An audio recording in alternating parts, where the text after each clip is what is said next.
All right, everybody, welcome to our first session of a new Esper Genesis campaign. Um, Normally we play Candlekeep here, but we are taking a little bit of a hiatus from that. Circumstances arose that allowed us the opportunity to try out one of my all-time favorite third-party settings for 5e, Esper Genesis, done by Alligator Alley Games. It's a great system, a great setting. Love sci-fi. And yeah, we have an excellent opportunity to run some games in it. So we'll be running through the Shadow of the Zephyr story arc for this. Yeah. And here we go. A little bit of information on the Silrain arc, the main setting for Esper Genesis. This universe is vast, varied, and filled with infinite numbers of peoples, cultures, and traditions. Futuristic technology, alien cultures, spacefaring vessels, robots, and high tech gadgets are just some of the things that can be found in the endless expanse.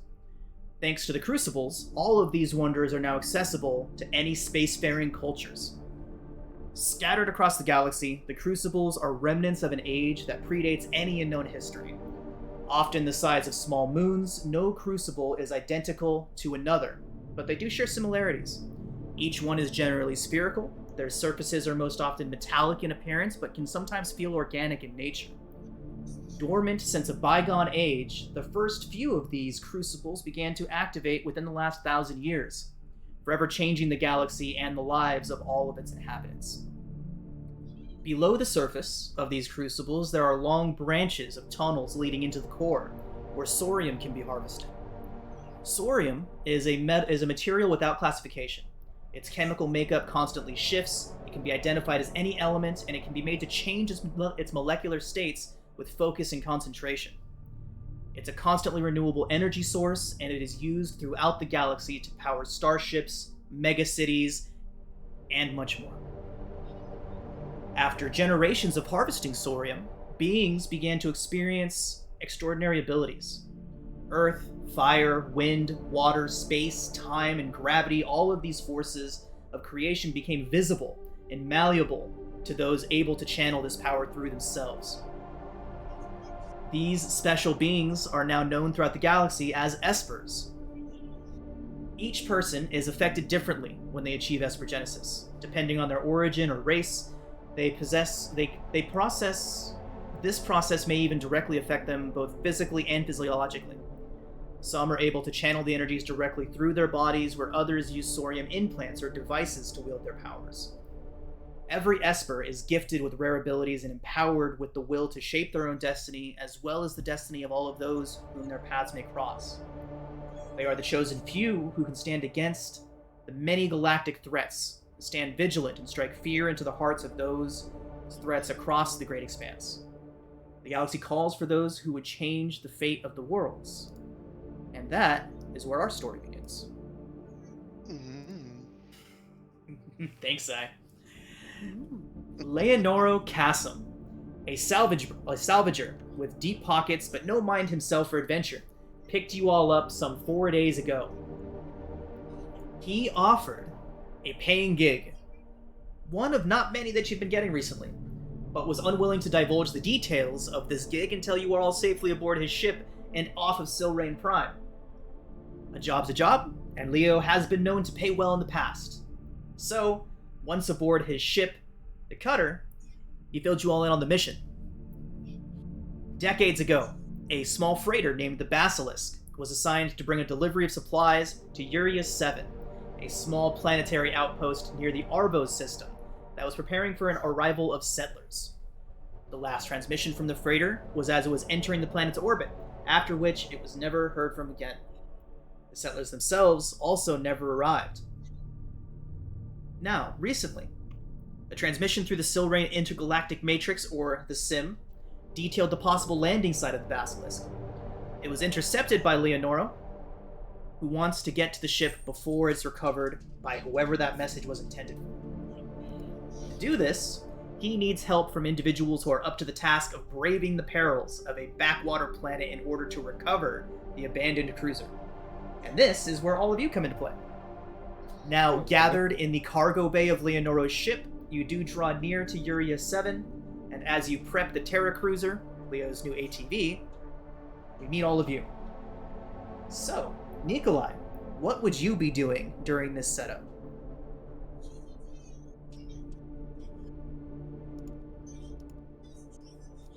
Nikolai, you there? He's Oh, muted. I There was you go. on. I was on mute.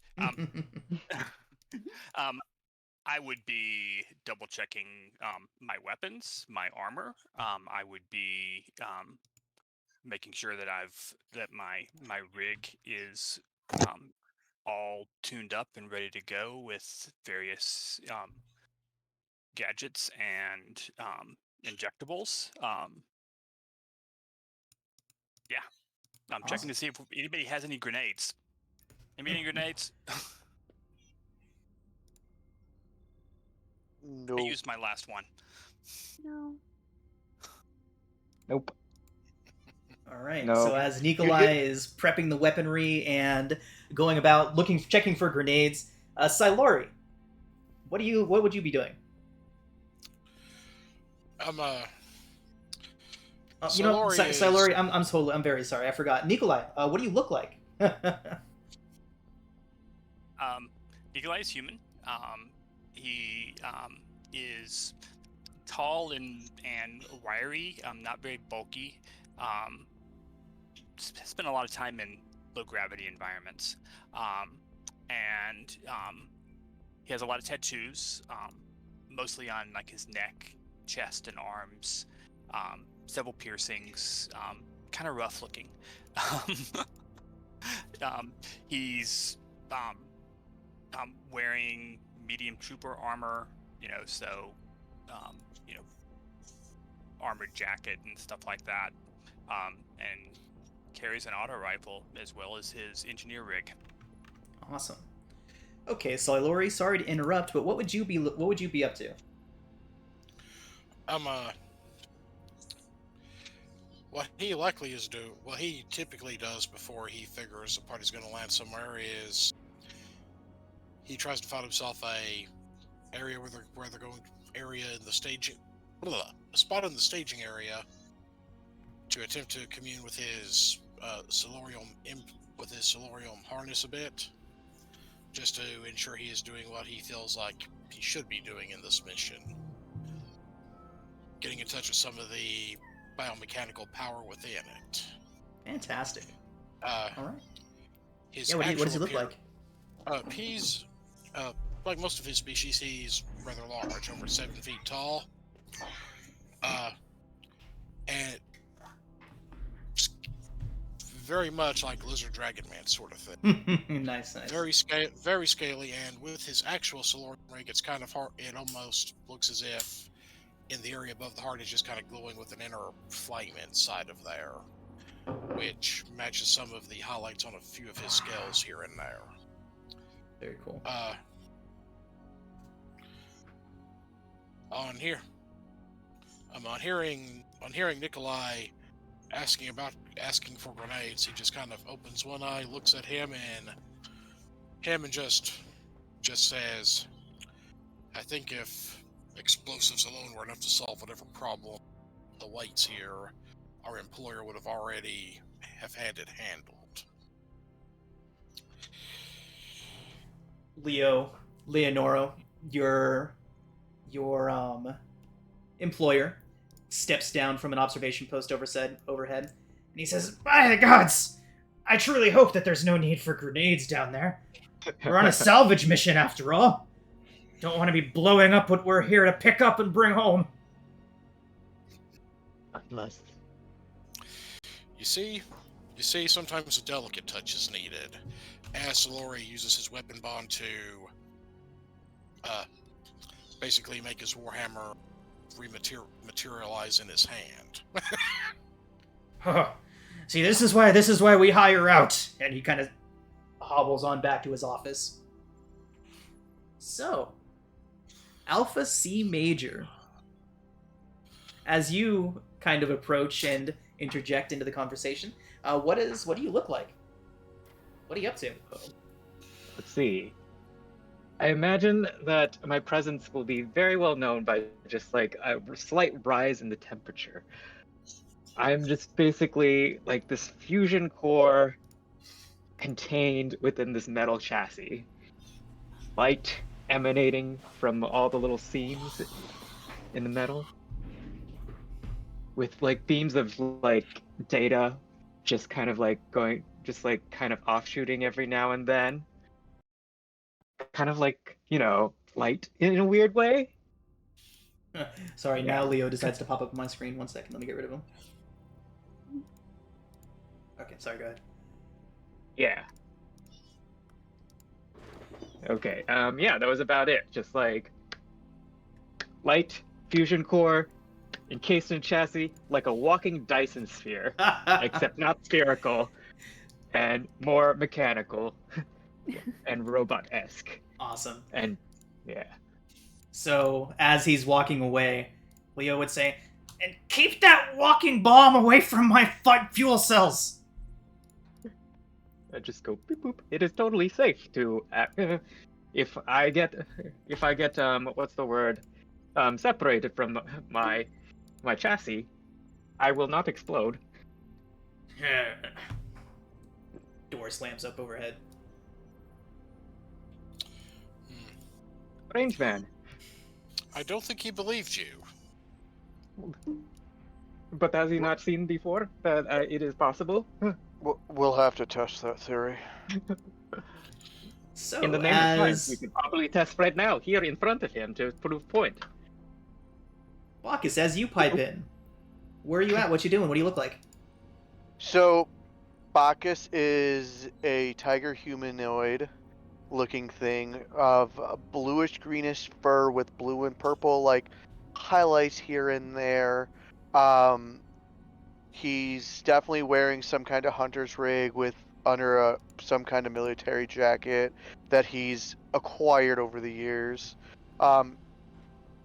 He would definitely be, well, he's definitely that guy, like he hears about grenades, and you could tell if he had them, he wouldn't give them to you anyways. The kind of guy. But my he would be, grenades. since he knows he's gonna have to drive this contraption around the planet whenever they get there, he'd be making sure that the vehicle is squared away, but you could also see him after that's done would be disassembling and cleaning and oiling his gun to ensure that it's going to function when he needs it. Okay. Awesome. And Kalela, what are you up to as you all approach Uria 7? So yeah, Kalela's just like dancing around, has some music in, filling up the machines. She hears Leo shout down, and she's like, "You got it, boss! We'll keep him away!" And just goes back to putting her earphone back in, dancing around, just fixing everyone's riders and getting everything prepared for the way out. Awesome. All right, everybody. So, the cutter finally enters orbit around Uria 7. As you all approach, and the viewports, the view screens all light up with pictures of the planet from orbit, the surface looks like it may have been the science project of some crazed terraformer. Strange blotches of land masses all over the place. Nothing seems natural. It's all too blocky, too perfect. The rocky surface of the planet below bears small patches of flat land, all of which seems to be covered by miles and miles of huge trees and overgrown foliage. Very clear that somebody was just experimenting around when they were trying to set this planet up for terraforming.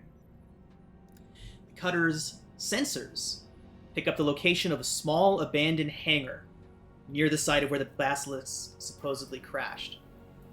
You can see through the cutter's viewing screens that there's just enough room for the ship to fit inside the tiny rusty hangar bay. Looks like this place has been unused for many a year. Leo gets ready to start taking the ship down into Atmo.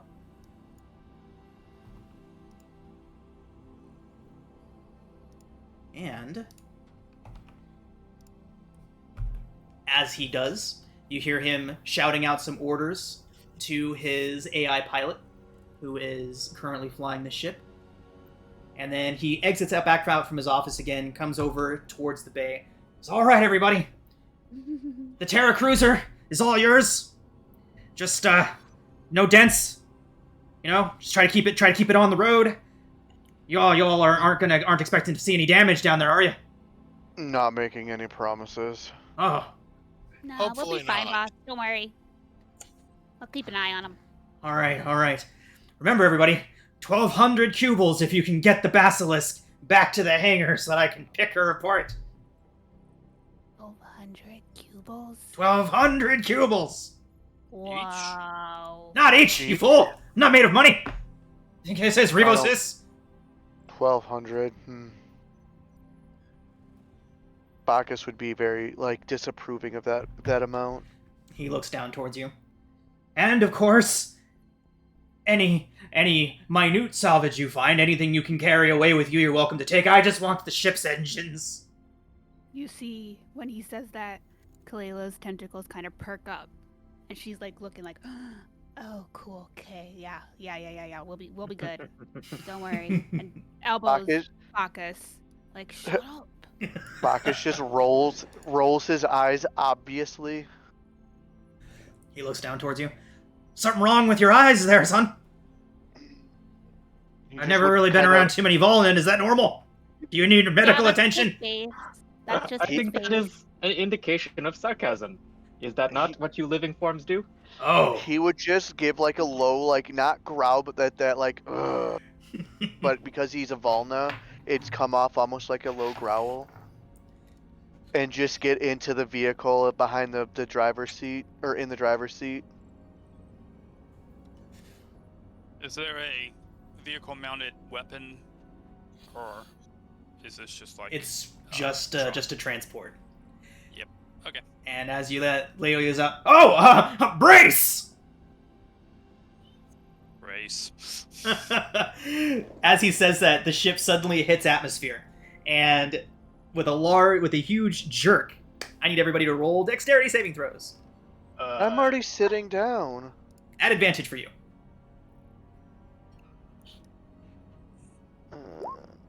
Oh no. Wow. Dexterity saving throw. I'm not used to Ooh. doing something. Roll 20. There we go. All right, Kalela and Silori. Hank, can you change your name to Silori there before I start calling your Madokai Hank? Shoot. You're good. One You're good. second. No My worries. apologies. Take your time. So, Kalela, Silori, you both lose your footing. Topple onto the deck of the ship. It's nothing major. But yeah, some of your instruments go flying across the deck. Takes you a minute to get to your feet and find a good place to hold on while you continue the entrance into the atmosphere. Bacchus is just laughing at you. Ah. No, not again. Again? Is Yeah, this a common occurrence for you? Yeah, I fall down a lot. I'm not the most, coordinated person. Why all not knew it. create some machine that will keep you from falling? No. Or maybe just know that atmosphere is going to cause that. No. Yeah, I should know that, but I wasn't prepared. I didn't know we were entering the atmosphere at that moment, Bacchus. Okay? I'm not piloting the ship right now. Your situational awareness needs work. Yeah, Yeah. whatever. But I think she has skills to create things that will have situational awareness for her. Yeah, but that's not fun. I like making fun things. Oh, okay. Like what? What is fun? Who is cool fun? robots. Who would be fun? Robots are fun. They do stuff for you. AI. I like doing that kind of stuff. Working on ships. Are we landing on the day side or night side of the planet? Dayside. Oh, yeah, because you can't see nothing. All right, everybody. Oopsie Haha, doopsie. The humans. ship enters atmosphere, and within just a few minutes, you all arrive outside of the rusted-out hangar that just a few moments ago was on your view screens. The Terra Cruiser rolls out of the cutter's cargo bay and into the very hot and humid air of Urias 7. It's the kind of air that you can immediately, it just hits you like a wall, almost like this physical object that you slam into as you go out. Those of you that sweat immediately begin perspirating. And with that, who's driving? So it's basically an SUV, an armored SUV is the general vibe for this vehicle. Who would be driving? What would you all be doing during the drive? We all know who's driving. No No one else is allowed to driving? drive. Bacchus is very much like, no, get out of my driver's seat if someone tries to get in it. You're in my spot. Yeah. Kalela would know that. Like, I would feel that they have partnered up a few times on missions because she's like the mechanic and he's the pilot. She knows better than to sit in his seat, so she's taken like a passenger princess seat in the back, like head out the window. Nice. Really excited to go see this old technology. Awesome. I actually have a question for Bacchus. Do you have land vehicle proficiency? I have vehicles planetary and vehicles space. Awesome. Perfect. Okay, so you know your way around it. You know your way around a truck. Nice. Okay, yeah. All right. So, we talked a little bit about this earlier, but you've all been working together now for several weeks, upwards of a month. You've all been working together, doing odd jobs around Silrain Prime, sometimes heading out to the nearby moons. Definitely gotten a feel for how you operate with one another. So, let's go ahead and talk about what you all would know about each other, like what kind of interactions you might have had with one another, what others might have noticed about you, whatever you want to share. Let's just share a little bit about your characters and what anyone else might know about. Cool. Does anybody want to start? Sure. So the one thing is Bacchus, like he comes off like when you guys first met him, you're like, this guy's gonna be kind of a douche. But you've come to know that like he very much cares about his crew. He will very very much take care of his crew and his ship. Those are like his main like things. Like you're part of his crew, you're part of his family. He does not to say closed off, but he doesn't talk a lot about himself too much. He's very gonna talk. It's mission based. He'll talk about ships and vehicles all day long, but he's not going to talk about himself.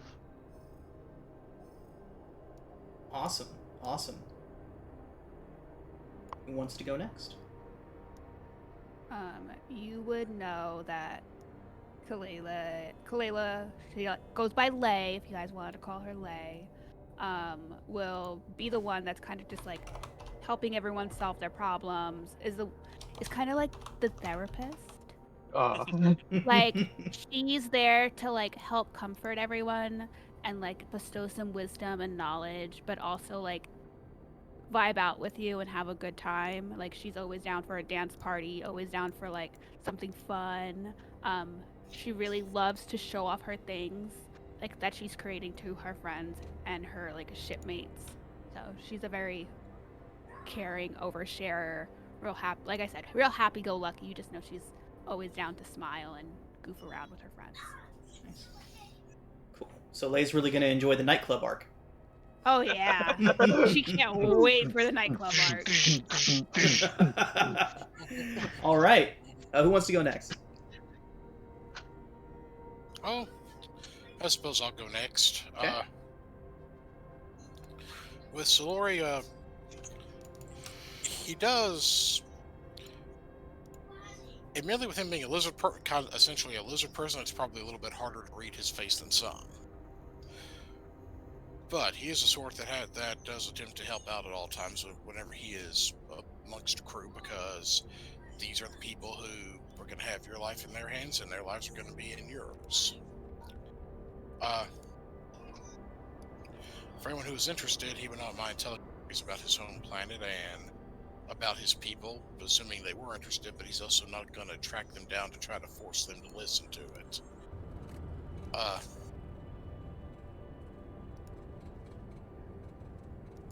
He obviously, and obvious to anyone, he is obviously a sentinel just due to the solarium harness that he does wear upon himself. Right. And that kind of means that for anyone who actually would be familiar with them, which I figure is most, at least by reputation. Does mean he has a little bit of healing ability if needed. Awesome. I don't know if that would have ever came up en route here, but if needed, he would have offered his services for that. I'm sure there would have been need for some quick healing during a mission or two. Especially with the klutz in the crew. All right. Wow. So yeah, so for those that are unfamiliar, the Sentinels are more connected to Sorium than a lot of the other groups and a lot of the other individuals that would be Espers. He mentioned his rig, his Sorium harness. It essentially allows Sorium to flow through him safely, giving him, at least some Sentinels, a closer connection to the Crucibles than others. All right. Yeah. The flavor text kind of almost implies that there's a chance it might partially overwrite the Sentinel to an extent. Yeah. To ensure that they act in whatever that crucible wants that individual to accomplish. Yeah. You become as you're as much a part of you. You become as much your rig as a part of you. Yeah. Yeah. Yeah, it bonds at like a molecular level to the Sentinel. So. Right. And there is a non-zero number of people that think that the Crucibles are sentient, and that the Sentinels are almost like an extension of these Crucible sentience. It hasn't been confirmed, but it's an interesting theory that people have. So, that leaves Nikolai and Alpha, or C Major, or what do we call? Let's go ahead and go C Major. What do we call you? Beep Booper Alpha. Okay. Ow. Ow. We can call him Al. Al? Oh my god. That'd be so confusing. Yes, we have. My character is Al in Candlekeep. Nice. Okay. I guess one thing to notice about Al is, though he's ancient and has lived many centuries, perhaps a millennia, is still like genuinely curious about the world he lives in. It's a big world out there. And just, yeah, it's a big world out there. Would probably ask the what was Armadic? the Lori?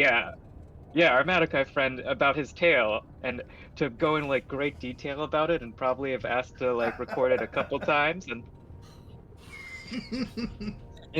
just acting as if you're brand new without actually being brand new and not jaded at all about the world. Right? He might have spent like a good 600-700 years just conversing with a nearby star, and so now he knows how stars communicate. Yeah. And now, but carrying on a conversation with the person. Water bags. Oh, nice. Like you can't really tell from his face, but just the way that he asks questions, and he's just always asking questions and trying to like just test things out. You can like get a sense of that. Oh, that's awesome. That's great. Okay, and Nikolai. So, yeah, I gave a decent little description of Nikolai at the beginning, but things that people would know about him by now is he's definitely a bit on the claustrophobic side. Oh. That's got to be rough in space. Well, yeah, because that's how he got his Esper powers. Was after ejecting in a one-person escape pod during combat and being stuck out in space for all by himself in basically a coffin for way too long. That's rough. Jeez. That is rough. His rig is basically like, think about web gear that soldiers wear, lots of little pockets and cases and stuff on a harness that he wears over the top of his armor. You know that his Esper powers are primarily support based, not attack based. He relies on his gun and grenades when he can get them for when he needs to attack. You also know that he's very fond of the gamma vision prime power, which basically turns his eyes like Riddick, and at which time he can see in the dark. Nice. Okay. Hell yeah. Hell yeah. Okay. Well, that timing is quite spectacular because after about maybe an hour or so of driving, you all find yourselves pulling up to a wreck, exactly where Leo's instructions said it would be. The ship has certainly seen better days. All the windows look grimy, both inside and out. The name of the ship was printed on the side, but the remaining letters of the Bassi are already flaking away. Even from here, the regular crew access doors do appear to be rusted and corroded shut. You don't find any immediate access to the ship. So, let's go ahead and put you all here. Are we expected to get this thing in the air? No. We just gotta get it. Hit it. Yeah, we just gotta get it. As you ask that, piling out of the vehicle, your communicator. Oh, I forgot to mention. Be sure to bring the whole ship back to the hangar. Out. See, we don't have to fly it. We just gotta get it. Doesn't Are fit any of you between capable those of two lifting trees. I don't know. He No. might be able to. The hover capability should eventually work. If you That's give me a little bit, assuming I the can. power plant is working. Yeah, if you give me a little bit, and Lay flexes her 3 fingers and cracks her arms and neck, I can get it working. All right. So, between the several of you, between having a mechanic and a couple techies here, you would know enough about a ship this size to know that it's possible to get it in the air. I say possible very skeptically, but you know, it does appear that it has been here for a very long time. Some of the local wildlife has very clearly grown up and onto it. There's plant growths creeping all the way up onto the cargo bay. But yeah, the cargo ramp is down, although the door for the cargo bay is shut. Aside from that, When did they? Oh, go ahead. when did they lose? When did they lose the ship again? A couple decades ago.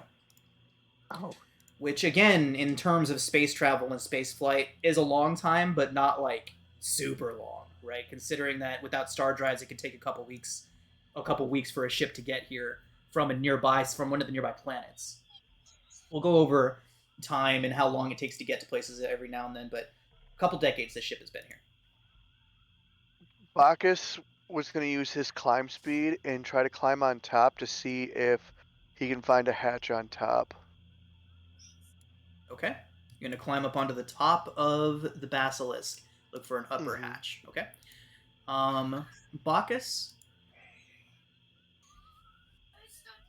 as you begin climbing up onto the ship, you step into a patch of spores that explode and puff up towards you once you step Oh, no. towards the ship.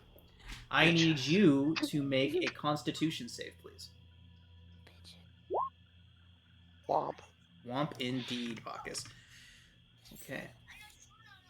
Bacchus, as you step towards the ship and step onto this unfamiliar patch of lichen, it explodes and puffs up into the air, clouds up around you for a brief moment, and you do suffer 3 points of poison damage, and you are poisoned. Any signs of other life forms in the area? Make a survival check. Ooh, survival. I can do that. Right? He would Bacchus definitely. Bacchus would definitely have that happen and then start looking. Like, fuck. There you go. Okay. Yes, the ship is essentially surrounded by patches of this strange fungus, Bacchus. It seems to have grown in from the nearby vegetation and kind of reached all the way up towards the metal, but once it touched the metal, it stopped. Um, yeah, you're So able if to I get on, determine. if I continue climbing to the top, there won't be any. Correct. Okay, so I'm gonna continue climbing then. Okay. Be careful. Bacchus, as you look around on the top of the craft, there is no upper no upper, what's it called? Hatches. Access. No access I from the don't top. like all Hatch this. I access. don't like all this weird red light. Did we That's get any darkness. schematics of this ship at any point during our travel? My darkness isn't shifting. It's because my light. Oh, it's because I still have control of friggin' alpha. Oh, let me go ahead and fix that for you. I also have control of Alpha. everybody Has can control of got Alpha. control of Alpha. Yeah. Okay. So apparently Alpha just got left in all players. Sorry, John. All right. Okay, that's fixed. Oh. Oh. Apparently, my bot was also seeing through Alpha's eyes. Like, but this all this red here. What is this? That. Oh, right. Alpha Sorry. and Omega. I did forget to mention, Bacchus, that the ship is backed up into a very dense patch of forest. Within about 50, 60 feet back towards the ship, it gets considerably darker. Okay, I can still see, but it's just darker because that's Correct. okay. So since you have Eh, infravision, your vision is marked as red, and it Ooh. means that you can only see shades of gray in that lighting. So whenever you're in dim light, you'll see dim light or darkness. You'll see in shades of red. It means you can only make out shades of gray. Oh, fun. Can't see color, can't see detail with your infravision. nope. Mm, All right, Bacchus, what do you do? he would yell down that he can't find a hatch up here, and then ask for a safe place to drop down that doesn't have those damn spores.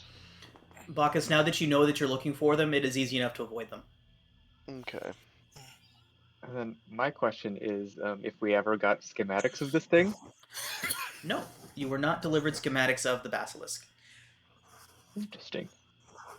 Is And did they there? not have any in the registry? Go ahead and make a computers check as you consult your personal data device.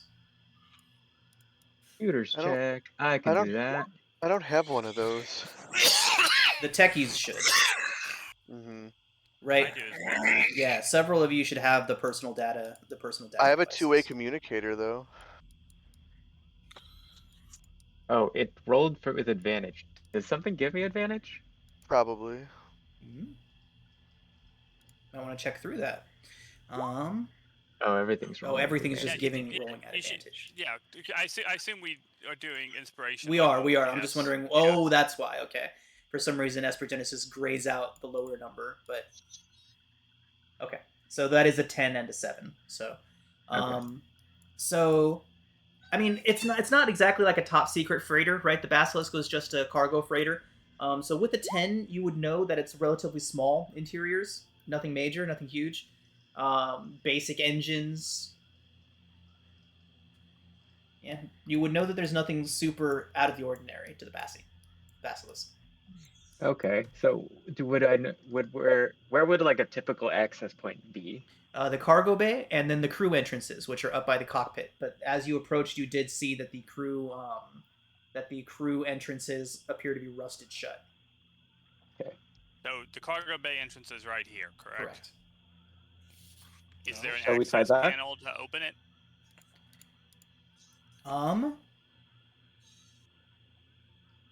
There was access points. There was ways to get in, but they are also corroded. Layers of dirt creeping up the access ramp. Heavy rust corrosion on the seals. Obvious that the ship is no longer airtight. Well, but we're not planning on taking it into space either.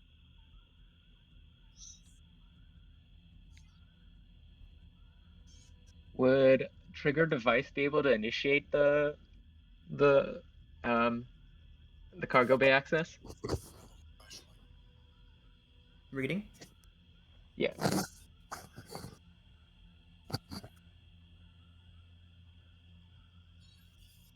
Okay. Let's get a mechanics check to see if you can find out where the control box is for the cargo bay door. Ooh, mechanics. Okay. Not my strongest. No joy. Somebody might be able to give you a hand, though. Can I Yeah. give him a hand? Of course. You may. Thank you. Nice. We're doing great, guys.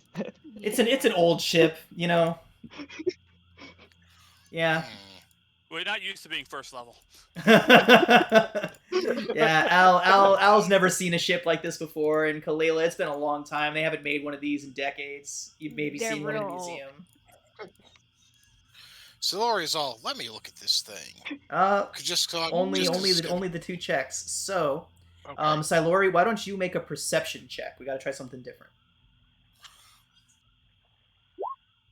Silori, you could probably just tear this thing off of its mountings if That you was wanted a to. performance check, not a perception. Oh. Oh. It's +2, so 13. What's your perception modifier? We'll use the roll and just add your... 0, so 13 will work. 13's good enough too. 13, you can figure out that this thing is very weak, and with the proper application of force, you could probably just tear it loose. Mm-hmm. He just pops his claws and sinks in to try to yank the door open. Athletics. Nice. So as Kalela and Al are both kind of kneeling down by the mechanism, by the control box for the cargo bay, poking at it and kind of figuring out, you all just hear the knuckles crack and there's this rending of metal as Silori just reaches up and yanks the door open. Wow. Nice. Sometimes the direct approach helps.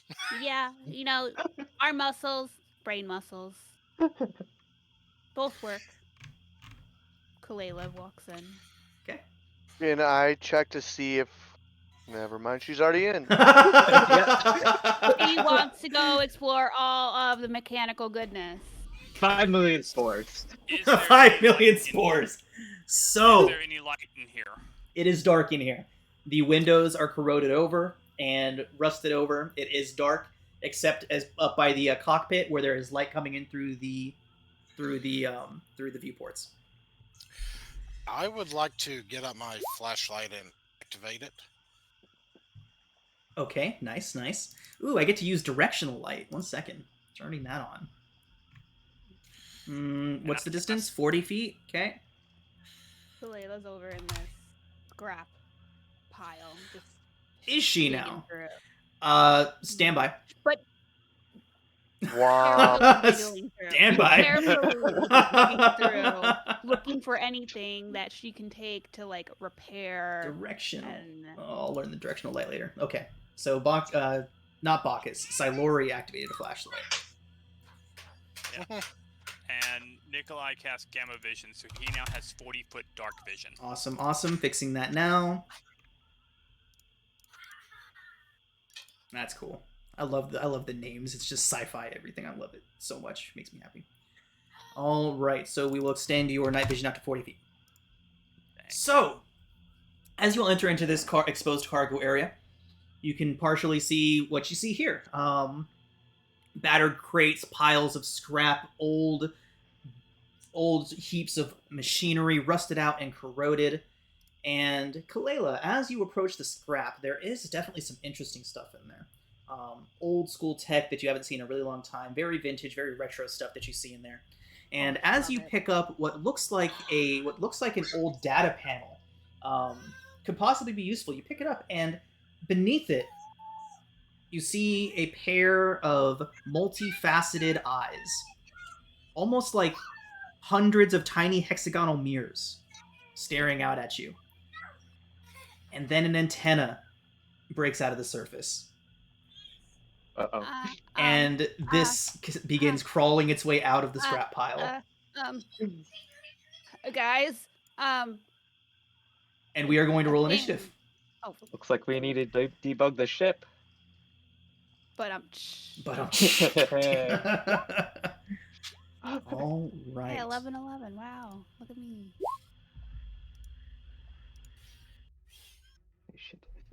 It's a big ass bug. It is a big ass bug. I clicked on it thinking it was still on my screen, but that's the actual bug. It's like, no, that's there now. Okay, Get rid of everybody. that. So Oh, we'll do boy. a brief description of everybody's classes as we pop up here as we get to you. So we'll go ahead and get initiative rolled, and yeah. Sorry, guys. Why is there no? Now there's two tracks playing at the same time. My brain's short circuited. Okay. All right, everybody. Oh, interesting. Some of our characters don't have art in the initiative. I see all of ours with the I see art. all of them. Oh, you see them all? Yeah. In the initiative tracker? Okay, which must just be me. Yes. Okay, cool. Maybe you need to raise your FPS in your settings. Yeah. I realized you can do that on Roll20. You can go into settings and fix your FPS setting. Interesting. I did not know you could do that. Yep. I learned All just kind of learned it. Yeah, right? Yeah, just today. I set mine to unfiltered or whatever. Uncapped. Yeah. Alright, just making an adjustment in OBS real quick.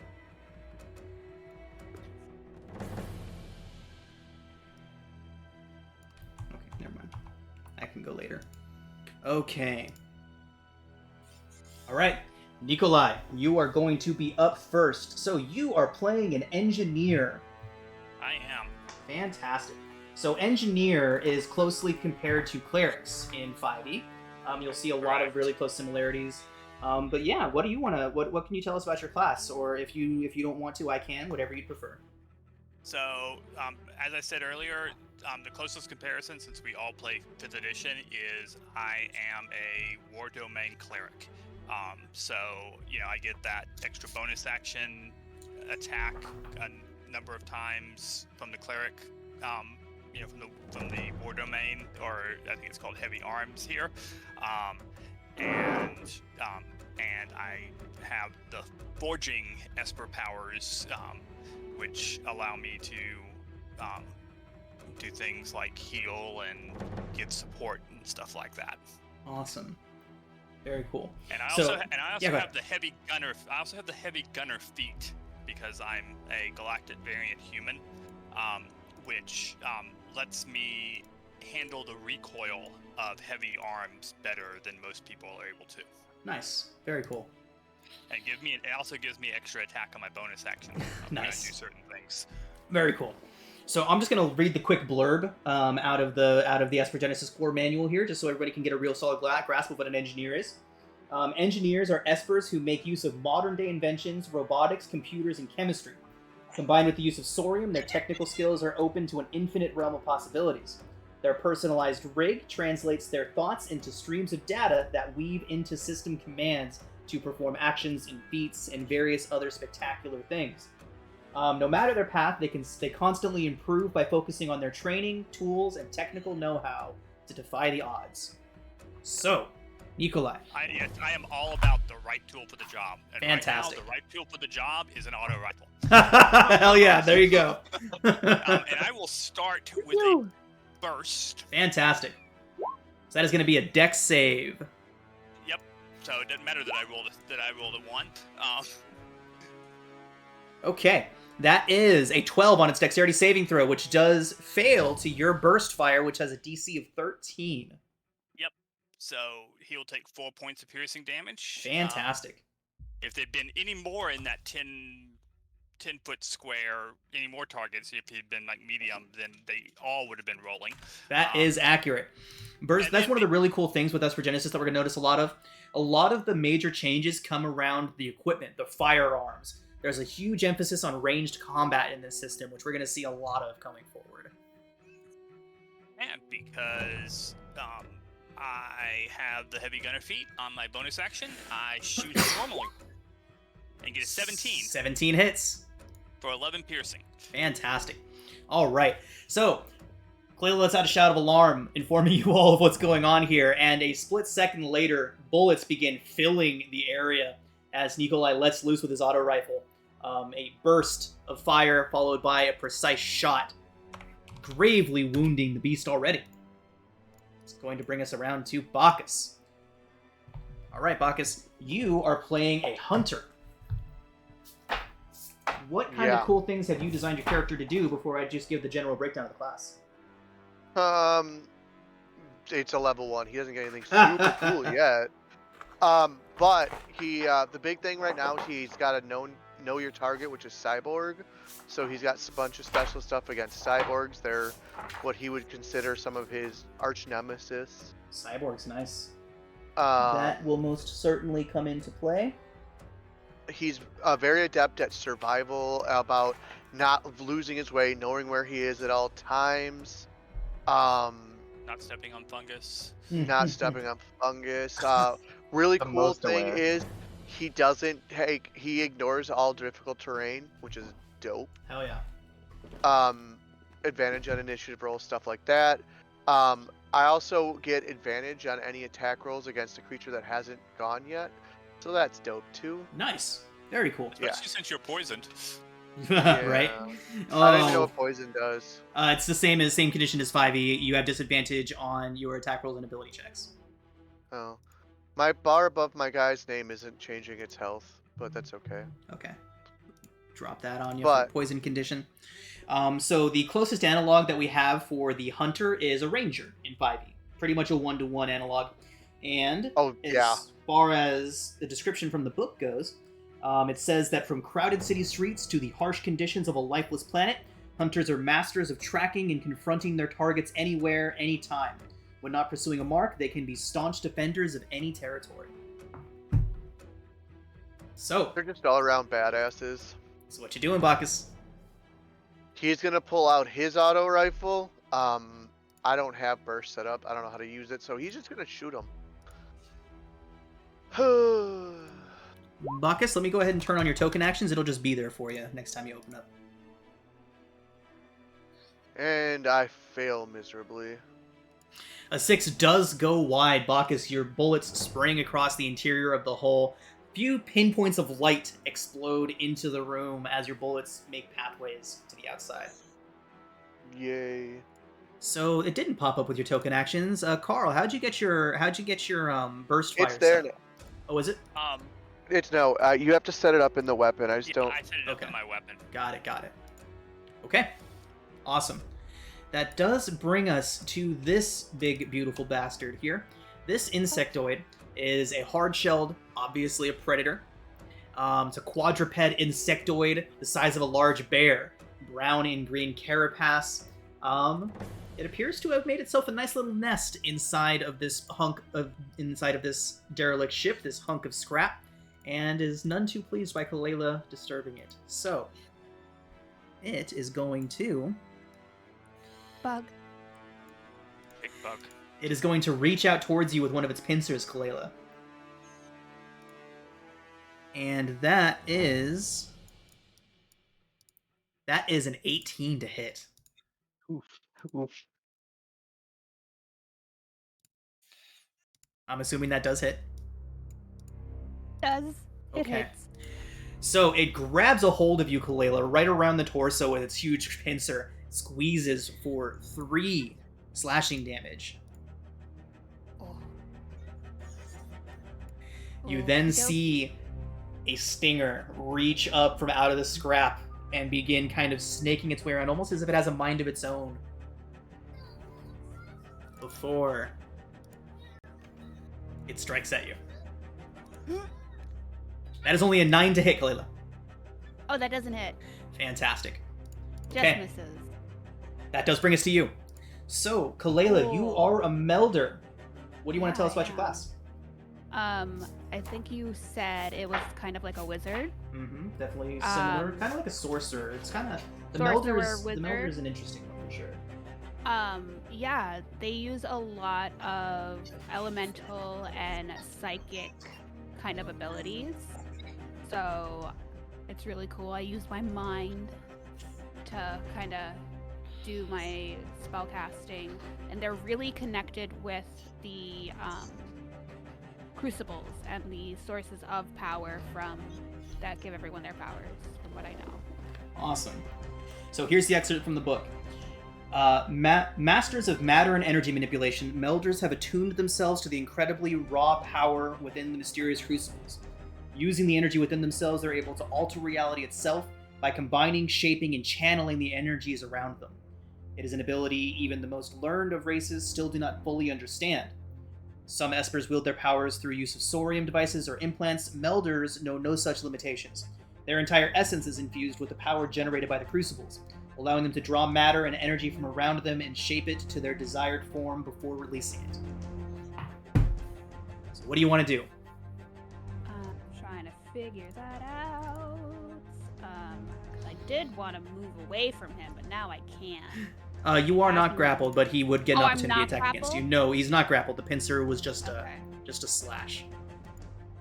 I will take that little, because everything I have to do is range, so I can't.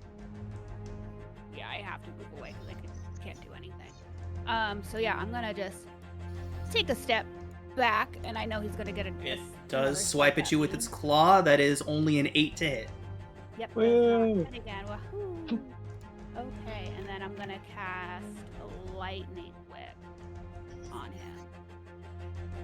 And it's a DC 12.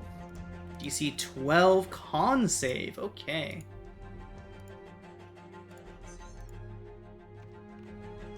Okay. It does get a 16 on that con save. Yeah. I don't think anything happens if it does make it. Okay. No, 'cause it's on a hit. It would take 1d10. Got it. Is that like a cantrip? I do have a cantrip. I can cast Blast Point,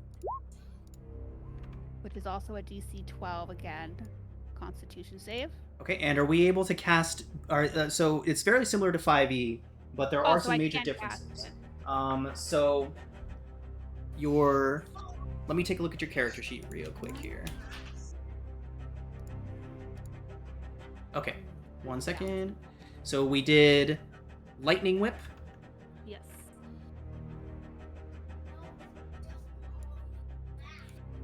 Which was a level 1, and okay, so yeah, so it's the same general rules. We can only do one leveled spell, unless it's bonus action. Then we can use the prime powers. But yeah, that does work the same way. I believe there's some things you can do with limit breaches to let you continue casting when you're out of your talent points. But as far as I know, there's nothing that's going to let you cast 2 spells in 1 turn right now. Okay, never mind. And then I'm just gonna take away that one with that blast point and just be like, guys, can we kill the bug, please? Please, Yep. it Yep. hurts. It hurts.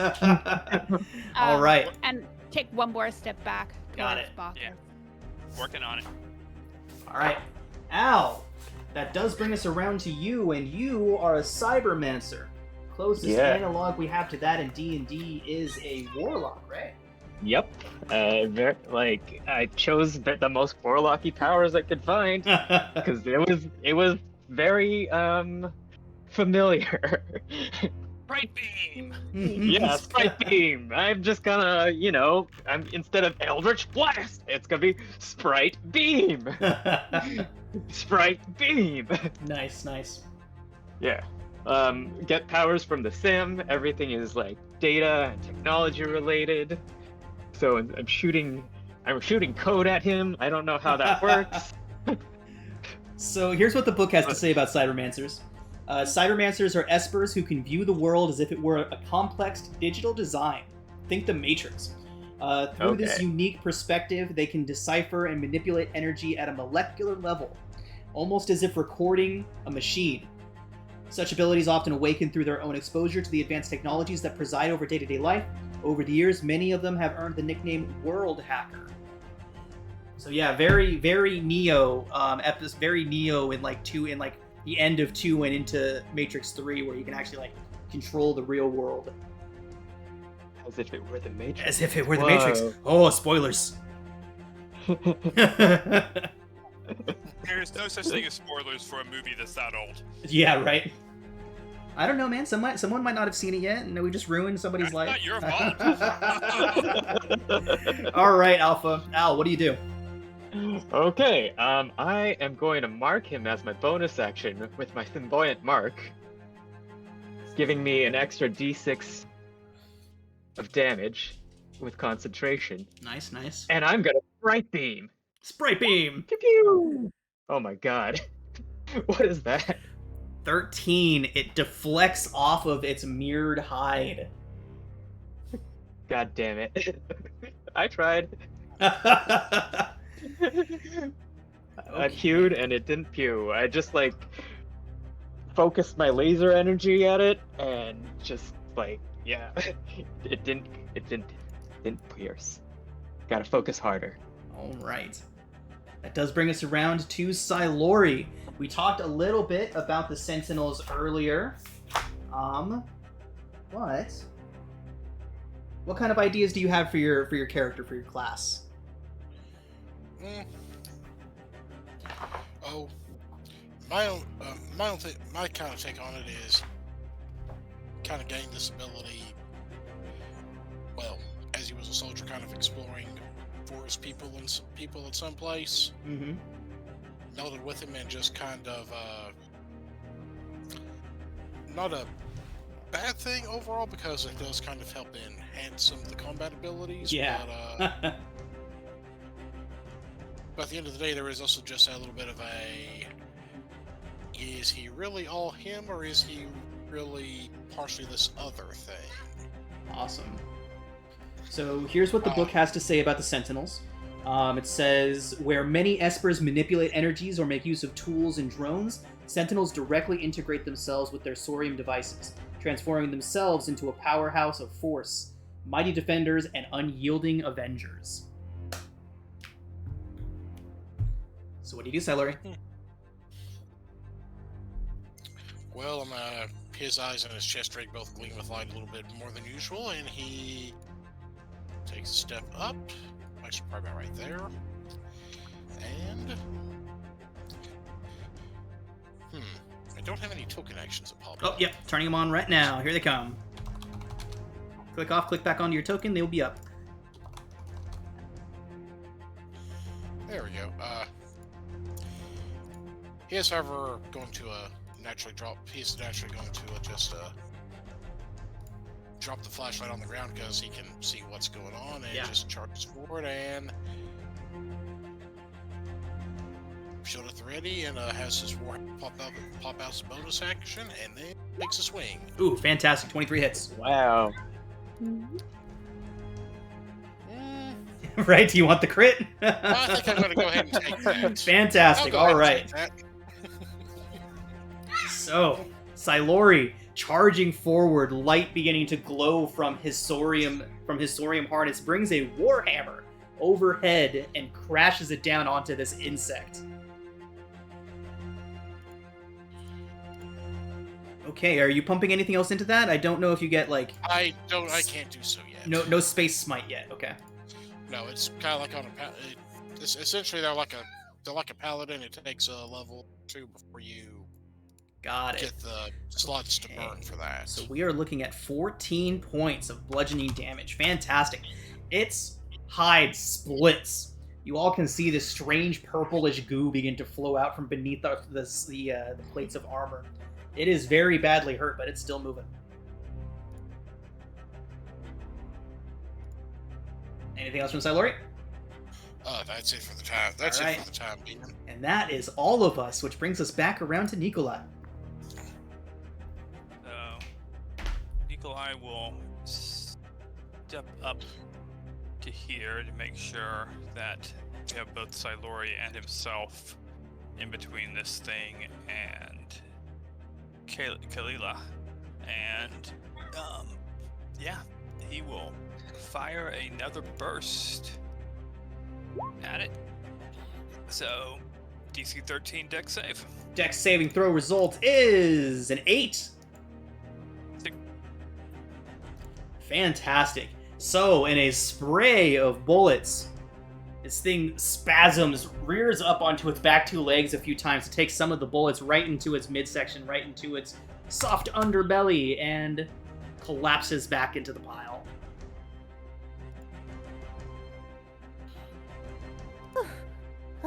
Wow, good job, guys. And Kalela like slaps Nikolai on the back. How tall is Nikolai again? Foot. How tall? I'm sorry. 6 feet. Oh, so like a whole foot shorter because he's 5 foot. So like just right in the small of his back, almost at his butt.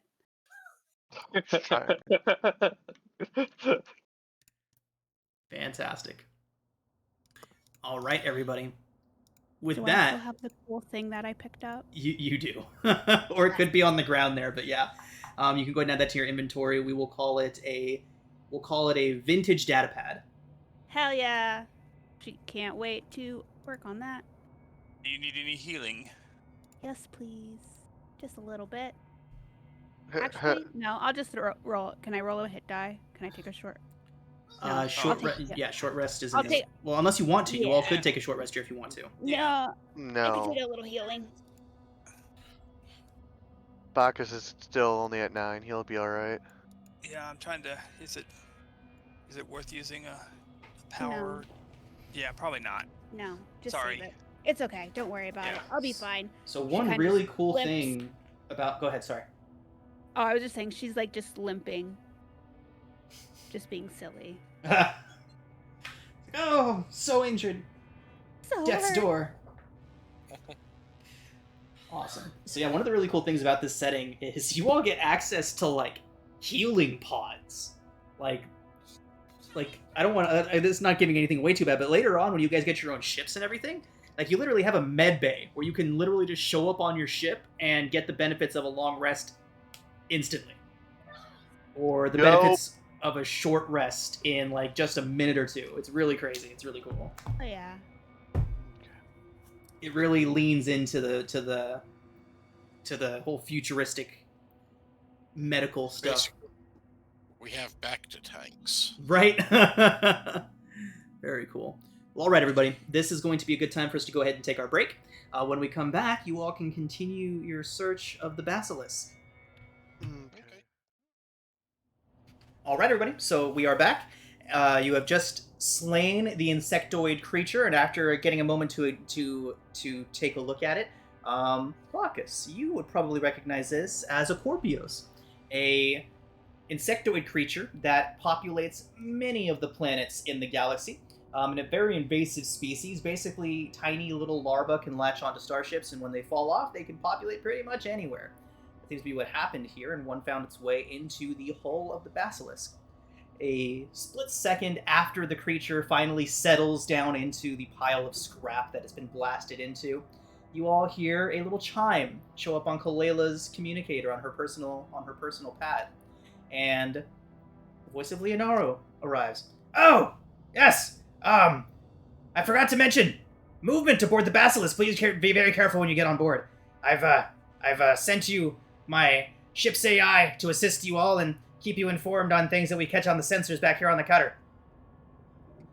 Yeah, Sova. thanks. We found it. Hey, boop. Much appreciated. Yes, good. Be very careful with the creature. It's highly toxic. Beep, Better boop, late we've than already never. figured that out. Oh, Are there more than one of them? Scanning. she's Negative. holding it up like an iPad, like FaceTiming him. All right. And then he says, Sova will accompany you for the rest of the mission, keep you informed, and relay any information back to me. Sova, say hello to the crew. Hello, crew. Salutations, Sova. Salutations. Voice So- recognition lost. My designation is Alpha. Designation alpha confirmed. So Sova is the cutter Leonardo's ship's AI, recently acquired. Yeah, she will be joining us intermittently throughout this adventure. until later on when Sova may join us in a more official capacity. But for now, she will be arriving as the ship's AI to provide some assistance when necessary, perhaps. We'll see how that goes. But Rova's gonna become sentient. Hope okay, she doesn't I'm betray already us. sentient. as are many AIs in the Silrain galaxy. All right. Is there anything in this closet or these crates over here? Let's go ahead and get some investigation checks if you all would like to search the cargo bay. Can I use perception instead? You may. So the Esper Genesis rules are very clear. Anytime that you want to make a check, if you want to use one of the off-brand checks, feel free. Just let me know how you're using it. Like mechanics would be a good one that could just be used randomly. Even computers, just whatever check you want to use. Just tell me how you're using that check to accomplish what you want to do. I would make. Oh, you go first, I. I'm using perception because he's very like he sees a lot of things. He's gonna notice it. He may not be like digging in as deep, but he's just able to see a lot more at a glance and just notice things that are just seem to be more valuable or more useful. Okay. Okay. So, Bacchus, as you're looking around, it looks like these crates have been gone through. Son of a bitch. Well, this wreck has been here for a number of years. I'm sure scavengers have been here. Are these insectoids known to be scavengers as well? Let's get a nature check from somebody. Or xenobiology, as it were. Ooh, I could make a xenobiology check. I just realized there isn't a nature check. Never It's mind. Xenobiology, yeah. This would definitely qualify as something that Sova might be able to help out with. Kalela? Hey, Sova. Do you know what this big thing is over here? And I kind of just like take the video it to her. Well, we know it's a Corpios. What I want to know is if it like would actually like, go through crates and stuff. Yeah, like what can you tell us about it? We did find it in rubble, or refuge. Refuse? In a nest. Would someone like to roll a d20 plus 5 for me? I'll do it. 17. Awesome. So, 22 total. Sova, it's a big dumb bug. Big dumb bug, okay. It is unlikely that this creature scavenged. Yeah. Duly it's not gonna noted. pick pockets. I think we're getting some pretty loud crinkling on your end, bud. Summon something up for the Elder Goblin. Alright.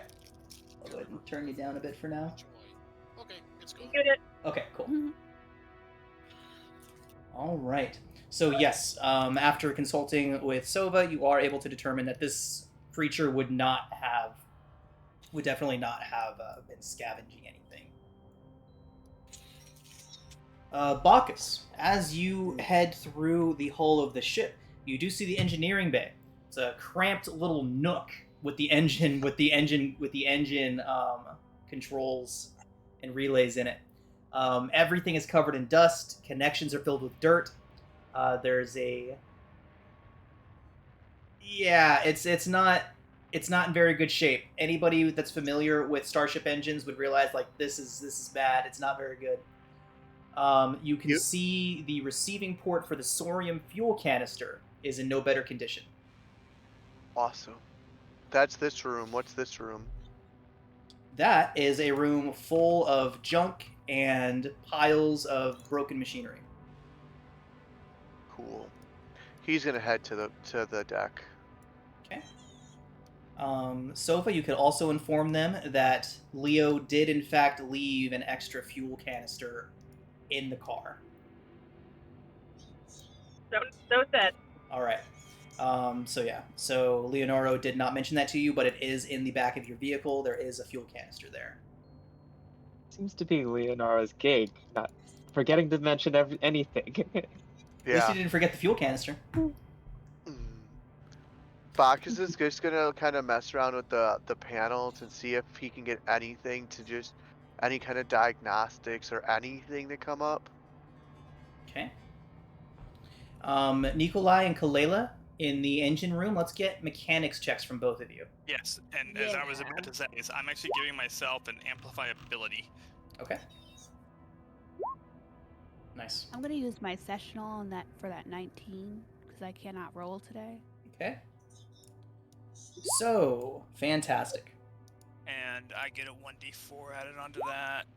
Okay, So I so get 20. Kalela, go ahead and hold on to your 19. Nikolai's check is more than sufficient.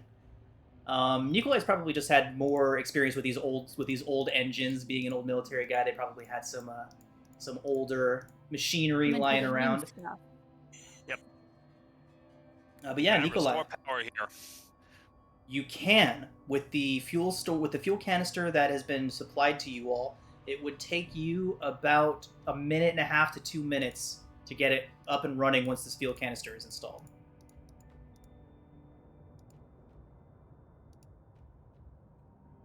Oh, awesome.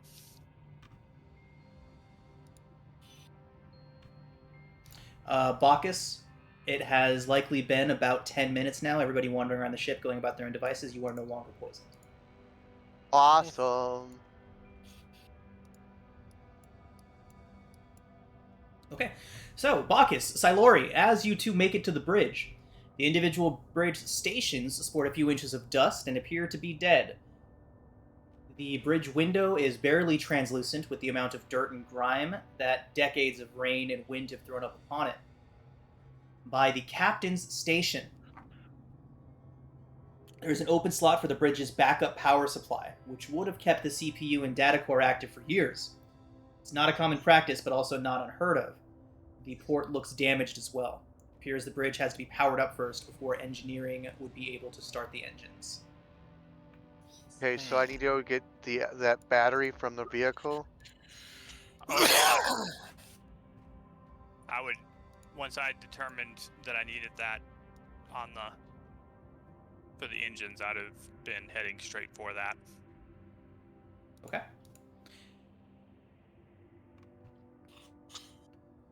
Okay. Want me to move tokens or just? No, you're fine. That? You're fine. Okay.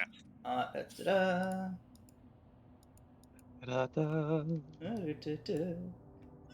Kalela seeing that Nikolai What was that? has everything. I said Kalela seeing that Nikolai has everything good here would probably move up to see if she's needed up front for any mechanical know-how, Got it. electrical know-how, any Okay. of that stuff. Kalela, go ahead and make a computers check. 12? Okay. So with the 12, it is very clear to you that the computer terminals, the main bridge computers, do need independent power from something. You don't know exactly what, but you can tell that much, that they do need an independent power supply from something before they can be turned on. There's still a power that we need to find that's not fully turned on just yet. Am I able to make an investigation check to see if there's any switch that I need to turn on or anything to put power into these? So, Bacchus and Silori earlier, as they were looking through, there is an open slot where the bridge's backup power supply would have gone. It appears to have been removed. So we need to attempt to find the backup power supply somewhere. Potentially. Or it's been stolen and is completely gone. Is there any way we could rig the power supply for our ground vehicle to provide the correct voltage? I believe with a sufficient mechanics check, that would be doable. So why don't you go ahead and describe how you're going to get the vehicle's power supply to here? What do you do? I would go out to the vehicle, and I'm sure every vehicle has at least a small toolkit. Yep. And would remove the power supply for the vehicle. I'm assuming it's a small thorium device. Yep. and then would take it up to the cockpit and would probably ask Battery 30%. Alpha and or Kalila for some electronics and computer expertise while I'm doing this, so that we, are careful not to overload any of the computers while we're getting the different power supply than what it's expecting integrated in. Okay. I can assist with that objective, yes. And I would definitely give myself amplifiability when I go to do this. Okay. Let's go ahead and see a mechanics check. You can do it at advantage with Al's help. And with an amplifiability on there. Ooh, more than enough. 22 plus 1d4. I'm not going to roll the 1d4. Okay, fantastic. So, with that, the lights begin to turn on, systems begin to thrum to life, power has been restored to the bridge. And Bacchus would start doing the normal pilot, like checking all the gauges and diagnostics. Fantastic. So, Bacchus, go ahead and make a computers check for me as you check all the diagnostics. Good job. Okay. Such computer. Such computer. Okay. So, Bacchus, everything seems to be in pretty decent working order. There doesn't seem to be any major issues that you can spot. It appears that in about, once the fuel cell is installed, you'll be able to get this thing off the ground in about maybe 5 minutes. Everything's fine. Just throw the the fuel cell in. We should be ready to go. Yep. So get the fuel cell hooked up. Get that engine humming. Fantastic. Nikolai, it's only a few short seconds for you to get that fuel supply, the sorium canister, into its needed spot. You will be skyworthy momentarily. However, as you all... just as you lock the sorium canister into place, Nikolai, you begin to hear the whine of hover bikes coming from outside. Oh no. Awesome. Uh-oh. Warning. Danger, danger, danger. Lord. Yeah, we know, Sova. We hear them. You can tell how many are coming. Make a perception check. I was asking Sova. Sova, make a sensor check. We'll call that a d20 plus 5. I'll roll Hey, it for you you. mind? 18. Fantastic. So 25. there are 3 bikes, each of them with 2 distinct heat signatures on them. I will relay Anyone? that message. Anyone look fatter and worse than the others? That is undeterminable from the Would- orbital sensors. Do we have time to Okay. move towards the back? Yeah, you hear the bikes. Yeah. Good luck, Great. adventurers. Are we fighting them from in here, or are we going out to meet them? Bacchus is ranged. He's gonna go wherever he could stay ranged. I think we're all arranged. Yeah, Except me. Kayla is gonna stay to the back. All right. So, a few seconds after you begin to hear the sounds, 3 motorbikes pull into the clearing in front of the basilisk. Each one carrying 2 individuals. The center bike.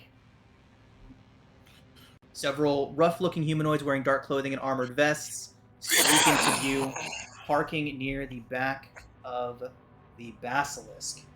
Now,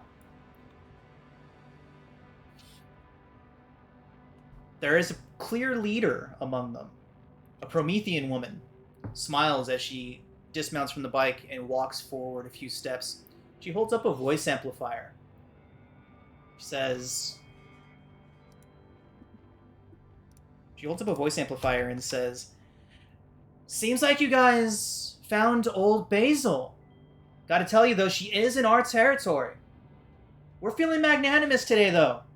Give us 150 cubable for salvage fee, and you can fly our treasured landmark right out of here. What do you say? I think we're flying it right out of here already. We're not giving you shit.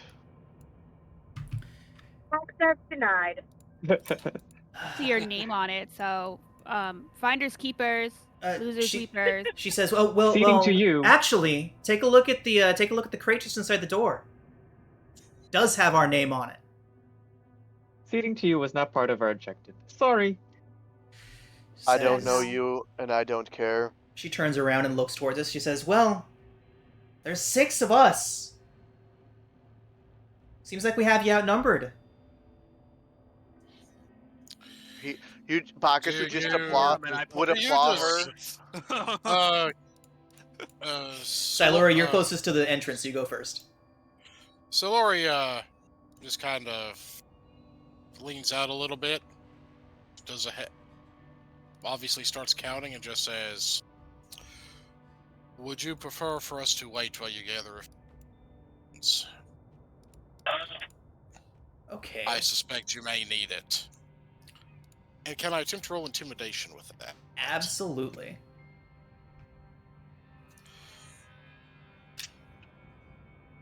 By the way, I am positioning myself where I'm like behind these crates, Okay. leaning out, gun pointed over the crates. So I'm assuming I'd probably have at least half cover from whatever they're doing. Definitely. Okay. So, Silori, as you step out into the center of the cargo bay, your hammer out and brandished towards these individuals, woman at the lead kind of looks out towards you. 1 second, stand by.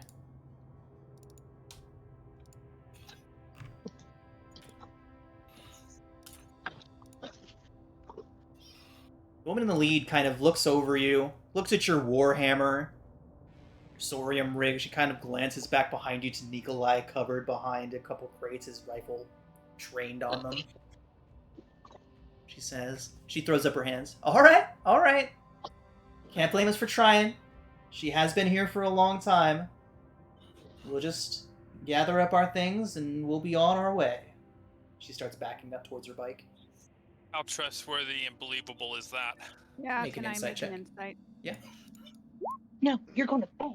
Are they cyborgs? Okay. Nikolai, you are still very suspicious. Bacchus, from where you're standing, you could not tell if they are cybernetic or not. Okay. So Nikolai, you're still very untrustworthy, but Kalela, you can tell these people are just scavengers. They are just raiders. They're not raiders. They're just some people out here looking to make a quick buck. They certainly don't want to die over this.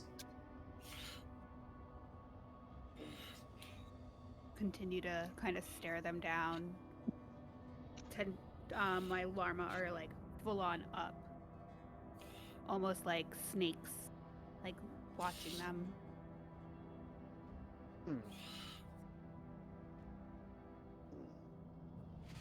They're Yeah. They mount onto their They're bikes.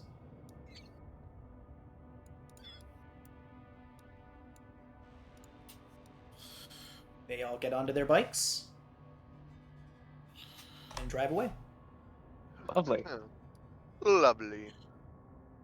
Bacchus is just gonna shrug and go back to the bridge. Just another Tuesday. Just another day for him.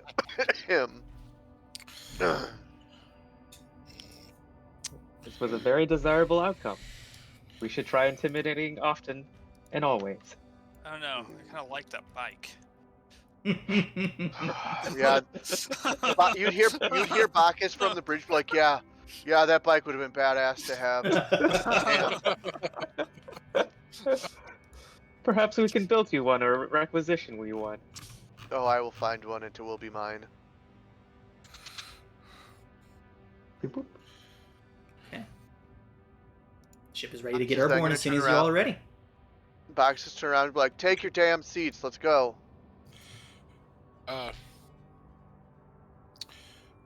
Question: would it have been possible for us to have actually moved the vehicle into We- the cargo bay? Yes, sorry. It totally would have been drivable up into the bay of the Bassi. Until we took Okay. the battery out. We drove it I in, would- then took out the battery. Yeah, I would think that we would have liked to have driven it in first, just in case. But I told him we didn't promise that we'd bring it back in one piece. You know how Leo gets with his things, Bacchus. We have to bring it back. We have to. He is very It was possessive. it was only suggested. I know, but look, do you want the 1200 cubal or not? You I could want always test the more. limits. Well, of course we want more. You want to get one of those bikes, don't you?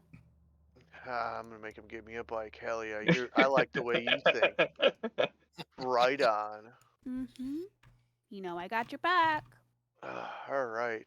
I have no character token, and so my screen is black. Oh. Here we go. Give her set. Box Give her would be like, control of Silori as I well. have a token and- for her.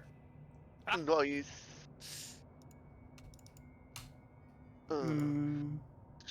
So while you're doing that, Box like gonna be fiddling, trying to figure out what button closes the hatch, and be like, "All right, buckle up. We're gonna have movement. I don't need you falling on your asses again." Ace, can you see now? Oh, nope, no, you can't. Now you should be able to see.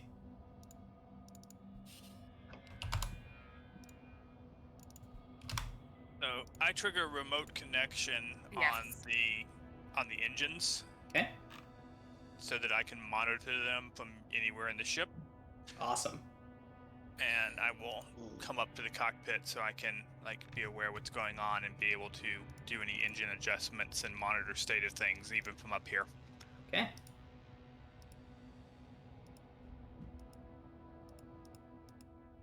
All right, everybody. Engineering controls to the bridge. All right, everybody. So with that, the engine of the Basilisk roars to life.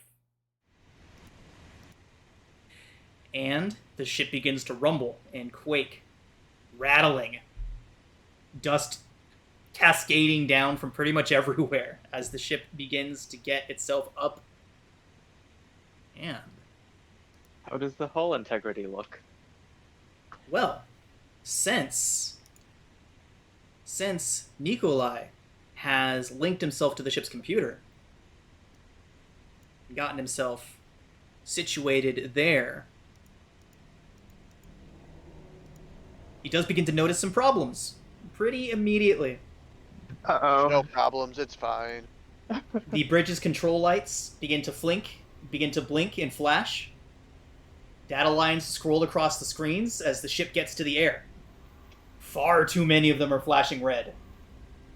Half of the main holodisplay flickers on, and it's spinning on a horizontal axis far too fast to make out what it's even saying. This does not seem optimal. Can to determine if there's anything in particular broken that one of our that our melder or cyber answer might be able to mend. Okay, make a mechanics check first. Nikolai? Fantastic. Nikolai, you're able to tell that the wiring is about to short out. There is too much corrosion, too much damage. The power needs to be rerouted elsewhere. Since you were able to acknowledge that, the computer's check to do so by whoever makes it can be made an advantage. KK, get up here. Hey. Yeah, what, huh? Wiring, trying to fall apart. Cool. Let me stand back. Hold on. And you said Can I help? computers. Oh, yeah. She's already got advantage from Okay. one. What? Sorry. Yeah. What's your plus on computers? Because I'm a +4. +5. Okay, so you can make it. Yeah. Oh, Wow. there you go. Okay, so as Al gets up towards the computer and begins kind of looking over everything with Nikolai's direction and telling them what's going on, he is able to prevent a conduit backlash. The power from the ship begins doubling back on itself, trying to pass through too many conduits too quickly, but you're able to reroute and stretch it out, kind of spread the power out as you needed to, and you are thus able to prevent an electrical backlash that could have proven quite disastrous. Now, After that, Alpha, or Al, since you were the one that made that check, I need you to make another computer's check. Okay. 18? 18. 17. Al, you are able to determine that the engines are about to fail. They are seconds away from just shutting off completely. Warning, danger. Engines failing. I think I'm our primary mechanic, so I Okay. rush back to the engine rooms, giving myself a shot of enhanceability. Let's get a mechanics check. Fantastic. Look at that. Plus 1d4. Nice, nice. Okay, so you're able to get the engines back on track. You can tell that just a few more seconds and they would have cut out, leaving you all dead in the sky. You're only a few hundred feet off the ground, but this ship likely would not have survived a drop like that. But even with the engines maintained and not about to shut off, they do begin to fluctuate rather wildly. As they begin, the left engine fires off while the right one kind of dies down, making it incredibly difficult to fly. You are reaching the hangar bay. You're almost there, but we do need a piloting check from Bacchus before we can officially touch down near the I hangar. fire a remote dart of enhanceability at him. No, you've been back. You would be back by the engine room. He would be up in the cockpit. I don't think we can do that one. So a vehicle check. Oh, sorry, I was. Yeah, that's touch. Yeah, you're too far Yeah, away. that was touch. Yeah, I was thinking it was ranged. Sorry.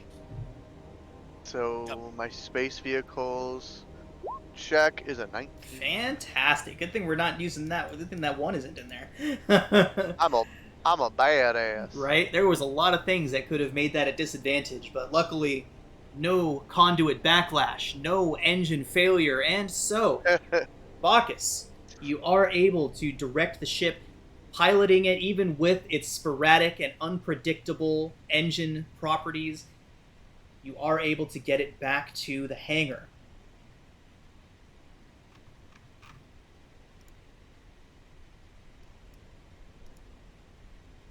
Alright. So, after a short ride from the Basilisk's original crash point back towards the hangar, you all arrive back and ship lands with only a minor rattle. You all can definitely breathe easily now. Basilisk, though, is now on minimal power, unable to fly, use shields, or weapons. As the craft settles onto its landing gear, all the lights flicker, and then the emergency panels flash. Somebody seems to be trying to override the cargo bay doors from inside the ship. Do we have any surveillance from anywhere? From inside the ship. Someone's trying to our little ship we just flew, or the our inside of the ship you are all currently inside. Sova. Who is B? Sova, make a sensor check. Let's do a d20 plus 5 for Sova. Can do. Whee. Oof. Something is shielded. Something is you're not able to find out what it is, but something is inside the ship in a shielded area. Does the deck have any surveillance?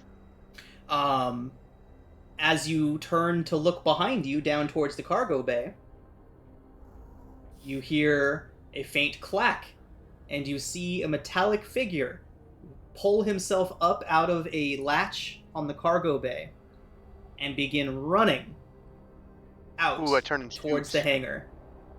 Oh. I'm gonna turn and shoot. Okay. Make an attack. Ciao. 17. So you strike this metallic figure in the back as it is fleeing, and it begins to let loose a digital cry out into the air. Help! Help! The enemy has found me! Help! It Stop then right there. trips at the bottom of the ramp and falls flat onto its face. As the android falls, a vehicle comes ripping out of the hangar bay, that the cutter is parked in. It looks like a civilian car. It's barely scratched, looks brand spanking new, and as it pulls to drift directly in front of the ship, several armed and armored humans roll out from the hangar bay, train weapons on the metallic figure on the ground. Oh. Say, "Take the android!" and begin to fire No. on the android. No, we gotta stop him. Save the android. And with that, Hello. everybody, we are going to drop you all right here. Where? I will show you momentarily. I'm pulling everybody out right now. Let me get Sova out there too. So you all are still aboard the ship as this begins. Can everybody see? Everybody good? Yep. Yeah. Fantastic. You all are still aboard the ship. We will say that it will take you 10 feet of movement to get off of the ship down to here. You can assume that you're staying in the cargo bay, whatever you want to do, but 10 feet of movement to get off of the ship. So just to keep things simple, we'll just put everybody 10 feet back from the cargo bay doors. So like right around there is where everybody's at. Just rocks or bushes. Rocks. Big ol' rocks. Rocks, logs, trees, cover. And using- with that, everybody, let's roll initiative. Does the ship have any weapons Sova can access? Unfortunately, the Basilisk's weapons are down. The cutter, however, is armed. You'd have to transfer back to the cutter and override its systems. You can take an action to try that out when it Sweet. gets to your turn. I don't really have anything set up for you yet. No, it's okay. I wasn't expecting to Okay. get you onto a map. We're assuming that your token follows whoever you're linked with. So I think we said that was Kalela. Okay. Yeah. So your token will follow Kalela around, and that is where you technically are. Okay. But basically your actions will be limited to helping out, maybe performing some limited things. If you can take over the weapons on the cutter, you can use its shipboard weapons, but very, very, very hard back for now. Cutter is Totally fine. We'll In put your here, initiative right? to share with Kalela for now. The cutter is in the hangar, correct? okay. I got you on my hip, Silva. You. Okay. So he only would have made it to about here, the android guy. So, Bacchus, how much damage did you do to him when you shot him in the back? 8 piercing, okay.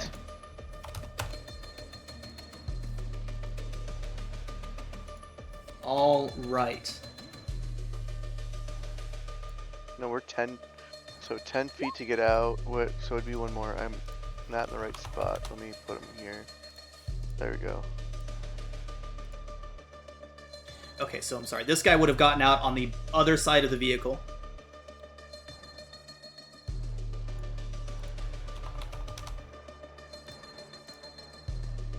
Okay.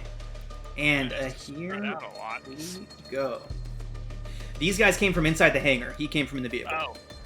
Okay. All right. The blade drone also came from the vehicle. This thing. Okay. Blade drone. Blade drone, yeah. Oh, Ooh. All right. fancy. Bacchus is gonna run and stand because this thing's prone right now, right? Yes. He's gonna stand over it and aim and do a burst fire at these two guys. Ooh, hell yeah. Okay, so deck save. It's a 10-foot cube. I don't think you can get both of them.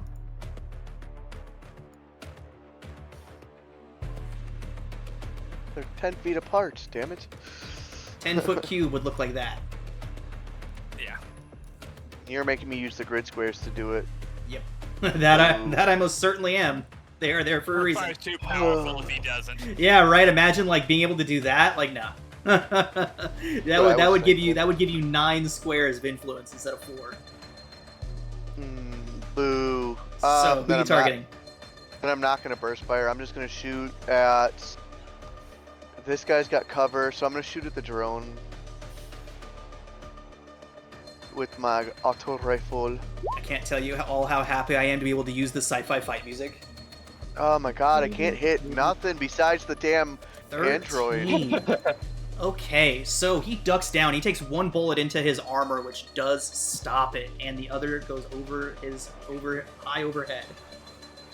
I only did an auto rifle Okay, shot, so it's cracks only into his one armor. Yeah. Well, and then he's not gonna like kneel down prone, but he's definitely gonna put cover on the android. Okay. He feels guilty. It's like, shoot him! And then the enemy's like, get him! And you're like, oh, damn. I fucked up! Wrong guy. Okay. And then I don't know if I have any cool bonus actions yet, so... I don't think yet. Yeah, I have nothing cool yet, so that's it. Any of these guys look like cyborgs to me? I mean, the mercs might be. Hard to tell. Oh, you're no help. Alright. Did you make all those? Yeah! Nice. Hell yeah. Then that'll be my turn. The freaking art that, I mean, don't get me wrong, I love Esper Genesis, and their system is great, but the art that comes with these guys is... Here, let me see if I can show you the original one. This is the art that came with it.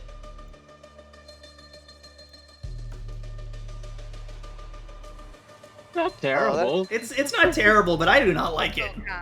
It's a little Yeah, boring. it's kind of boring. I mean, compared to like our character tokens. Right. They would have seemed It very, is. very out of place. Yeah. These fit definitely. Yeah. Okay. Anything else from Bacchus? No. All right. Okay. Home time. The drone.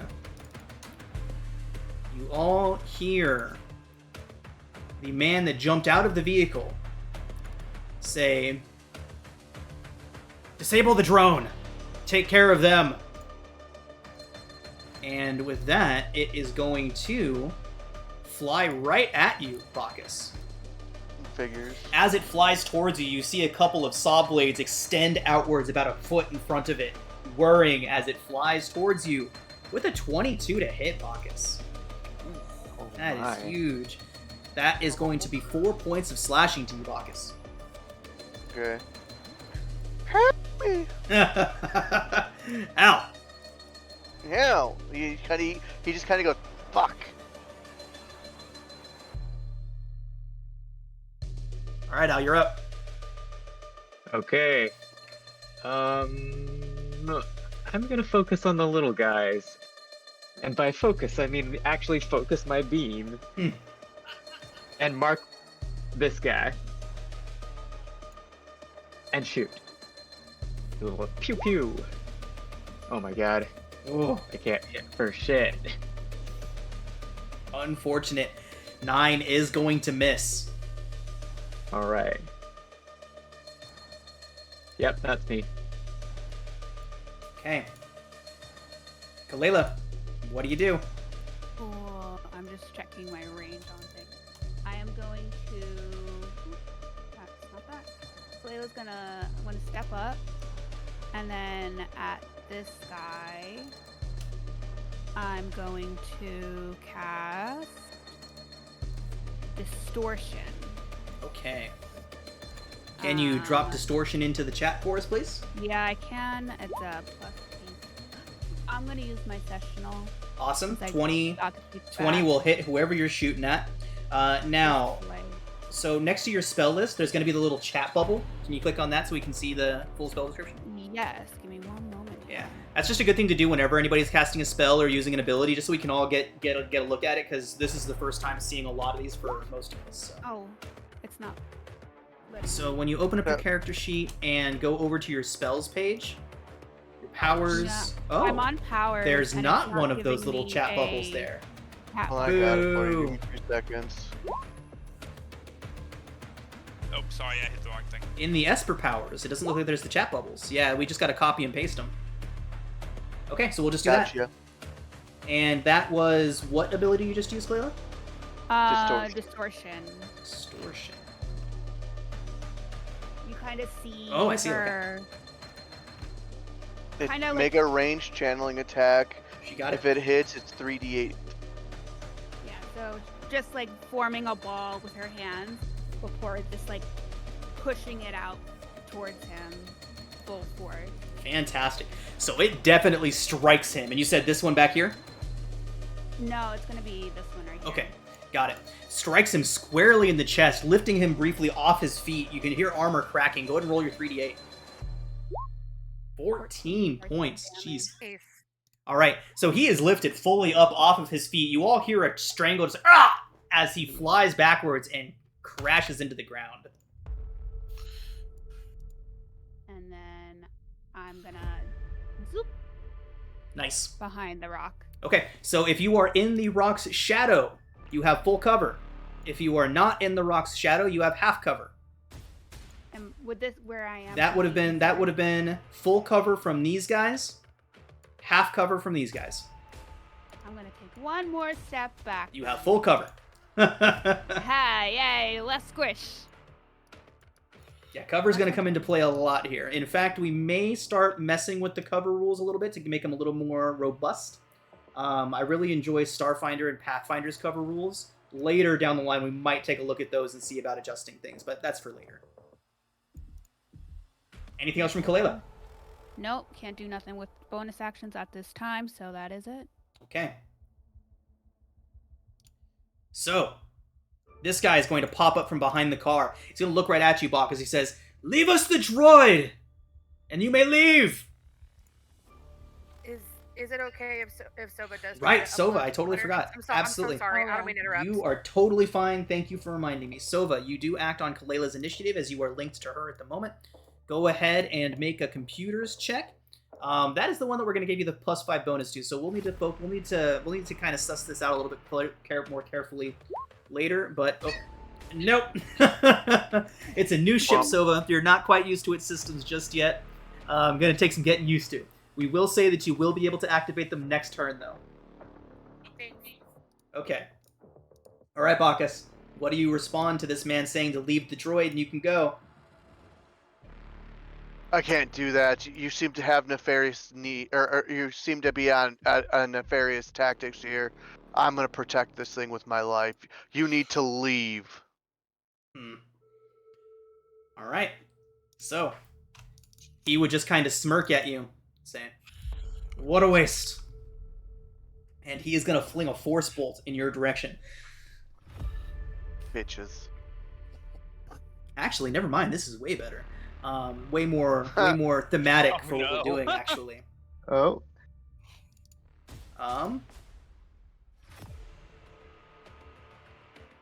Yeah. Bacchus.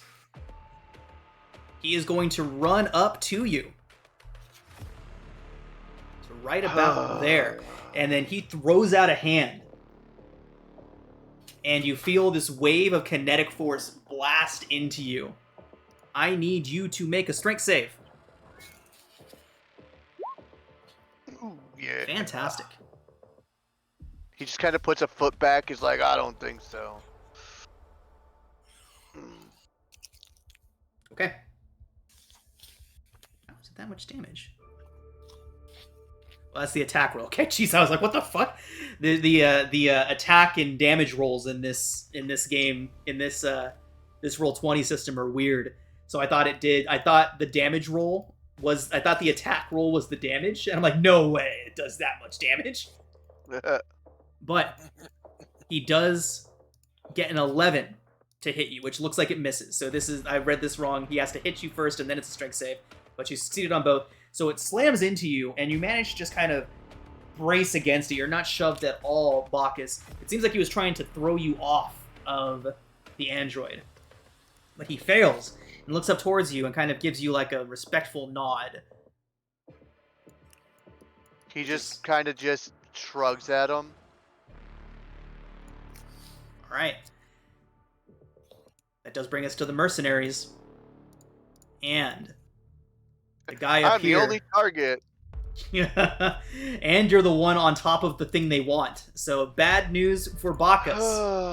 Sorry, Bacchus. I did it. They rush forward, Bacchus, and they are both going to open up on you with a pair of light pistols. That did not work.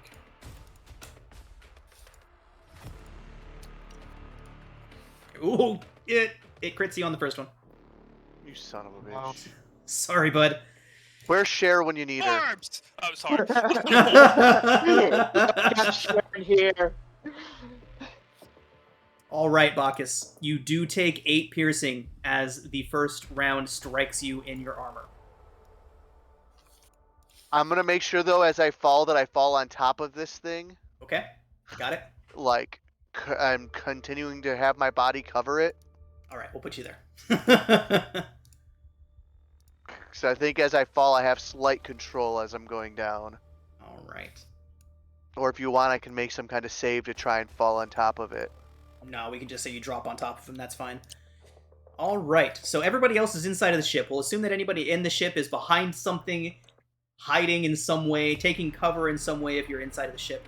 So this mercenary is going to take a shot into the ship. We'll say at Silori. So Silori, you will have 3/4 cover. Okay. That'll be a +5 bonus to your AC. So 23 is your current AC. Holy shit. Okay. He does get a 13. The shot bounces off against the hull of the basilisk. Brings us around to Nikolai. Oh, well, what I was going to do just changed.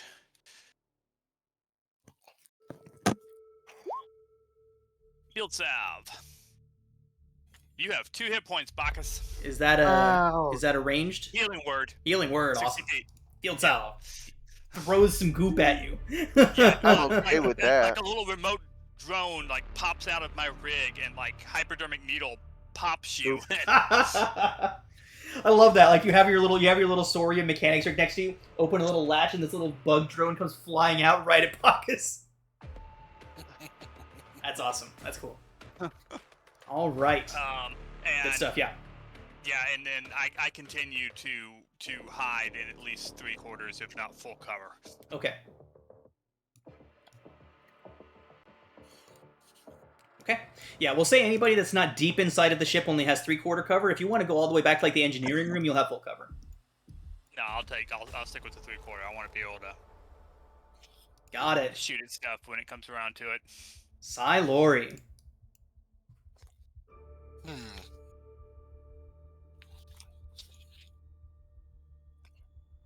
Well, Ghost water bug. Well, I may do that, but I may also do something a little different too. 5, 10, 15, 20.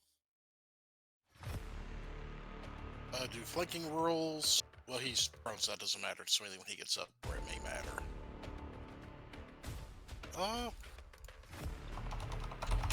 He's prone, he's not. Yeah, not incapacitated. I am literally looking that up right now. Yes, flanking does still work if your ally is prone, so you do have flanking.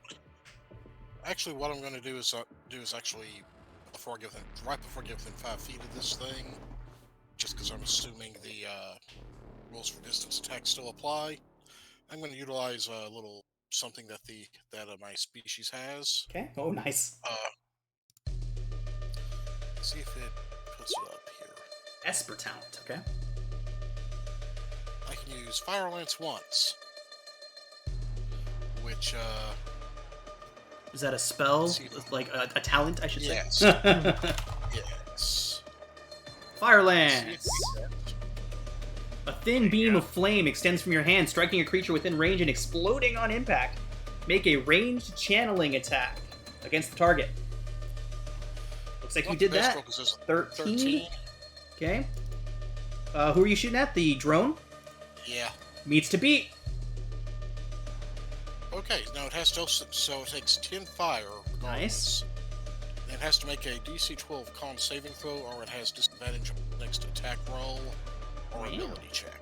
Okay. What's the save? Con save? Okay. Yep. It does succeed on the con save, but it does take that 10 fire. Okay.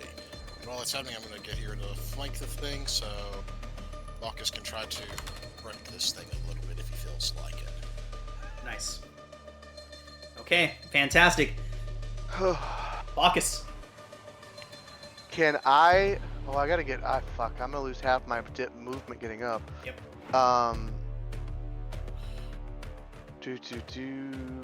If I were to disengage and grab this thing, can I do that all at the same time and pull him in? Dragging is just half your movement, so yeah.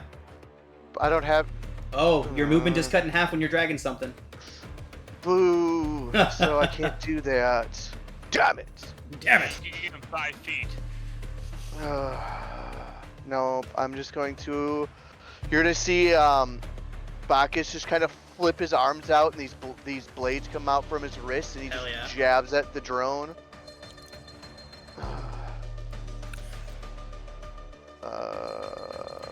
Ciao. Oh, hey, 24 hits. You are flanking. Yes. Fantastic. So, Bacchus, throwing your arms out, blades protruding from both ends of your wrist, you bring them together and slam into either side of this blade drone. Roll damage. Hell yeah! Damn. Fantastic. It doesn't matter. It only had 3 hit points.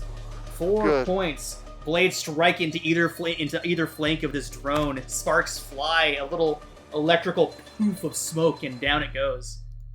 I'm still gonna grab it and move back 5 feet. Awesome. So. Staying on top of him. Oh hell yeah. The android hasn't moved since it went down, but it looks up towards you, and it says, "Why is everyone shooting me?" I would look down and be like, I'm sorry. I'm gonna protect you. Just stay there. Just don't shoot me again. Oh, I won't. Just stay there. Just stay there. Understood. Oh. Kind of sinks down into the floor. Anything else from Bacchus? That's all you can do. Okay. Test results have come back. You are a horrible person. Okay, alpha spin. Ow. Okay, gotta move out of cover and focus my beam on the one person that's the one mook that I can see, and hope Sprite Beam actually connects this time. You going at this guy or this guy? The guy I'm focusing on. Okay, got it. Yeah. And I do hit. 23 hits. Okay, six force and 3 psychic. Fantastic. For 9 points, he staggers back a bit, but levels his pistol back at you. Okay, well, I'm just gonna go back into cover. That seems the optimal thing to do. Beep boop. Okay. So, Kalela, we are back to your turn, but we're going to start with Sova. Sova, with your time, with the 6 seconds that you have spent back into the ship's, back into the cutter's computers, you've noticed a few things. First off, there are 2 more mercenaries hiding just below you, just below the ship. Furthermore, Leonoro is tied up and bound and gagged in the captain's chair. He is alive. Oh no. But he has been roughed up a little bit, and he is currently tied up. Now we'll go ahead and head over to Kalela, and Sova, you can do what you will with that information as soon as Kalela's done. Okay. So, what Kalela's gonna do, I'm just gonna take a quick little steppy step out, look at this guy, and be like, oh, I see what you are, and then cast Frost Folds. Okay. 18 and hits. Let me get the description here so you know. Aura of Frost encompassing a creature you can see within range. Ranged channeling attack on its hit, 1d8 points, definitely hits, roll your damage. And its speed is reduced by 10 feet. Okay, awesome. So 3 damage. Okay. Oh, it's a cantrip. Nice. Yeah. And So then he freezes up and kind of gives you a little look of acknowledgement, Kalela, as he also now understands you both to be melders. And then I- Cantrip. kind of just do a quick bow before I whoop back behind the rock. Am I still in cover from him here? As if he moves, yes, we'll say you have half cover from him there. If he moves at all, you will be out of cover. Okay, he might move, but that's okay. I'm gonna hide. Okay. That does bring us to his turn. Now. Sova Sova. doing anything? Oh, yep, Is Sova. doing Yep. anything? I will remember. Maybe I should just start putting her in the initiative. Go ahead. I'm sorry. Okay, so Leonora is tied up on the captain's chair. You have control of the cutter's weapons. There is 2 forward-facing cannons and a laser turret on the bottom of the ship. There are 2 mercenaries hiding below the ship, waiting. It looks like they're getting ready to head out there. It's like laser turret time. I would like to let Kalila know that Leonardo is tied up in the captain's chair. There are more mercenaries under the ship. I will shoot them now. All right. There you go, Sova. And then after I cheer on Sova, I kind of just shout, "Hey guys, Leo's just a little tied up at the moment." All right, Typical. Sova. Yeah. The laser turret that you are currently inhabiting has 2 attacks. Since you are a computer that lacks dexterity, they will be straight d20 rolls. Sweet. You all see the cutter's ship fire. The cutter's laser turret just kind of turn and fire. It impacts against the wall, the inner wall of the hangar. Does not hit.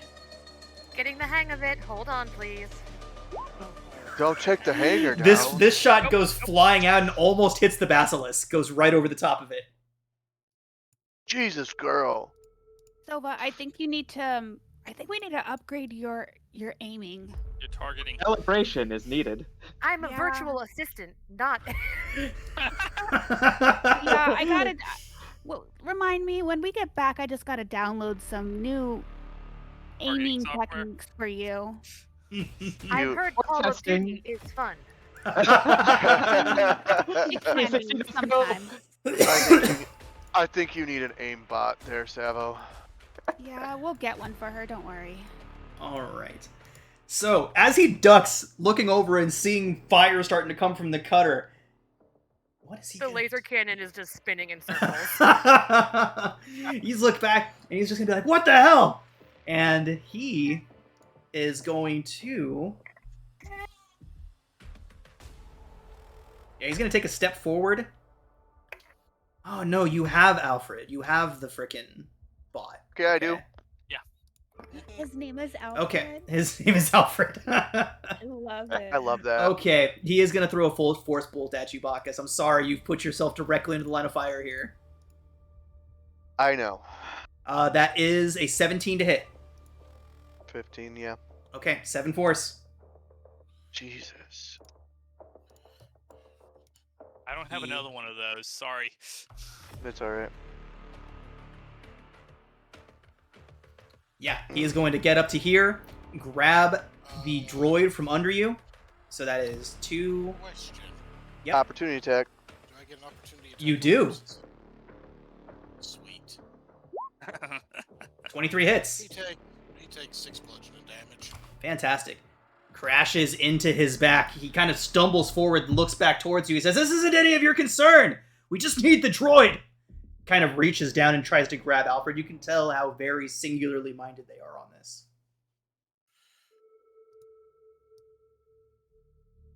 After you strike him, Silori, he says, "We'll pay you double whatever that bastard in there's got." As he tries to drag That- Alfred away. Guess what? You knocked out the money grubbing guy, so A tactical error is made. And How one much more, he movement can does make it. have? He is reduced by 10 feet to 10. Oh, right. So he can only... Okay, so we send him back 1. Okay. And half movement for dragging something. So let's see. So he had 10 feet down. Mhm. Made it up to there. So So 1, 2. He only had 4. so So- he can only go to here. Yeah, so he okay. can only move. Yeah. So got to go back one more. 1 more it is. Okay. Okay. Brings us to the mercenaries.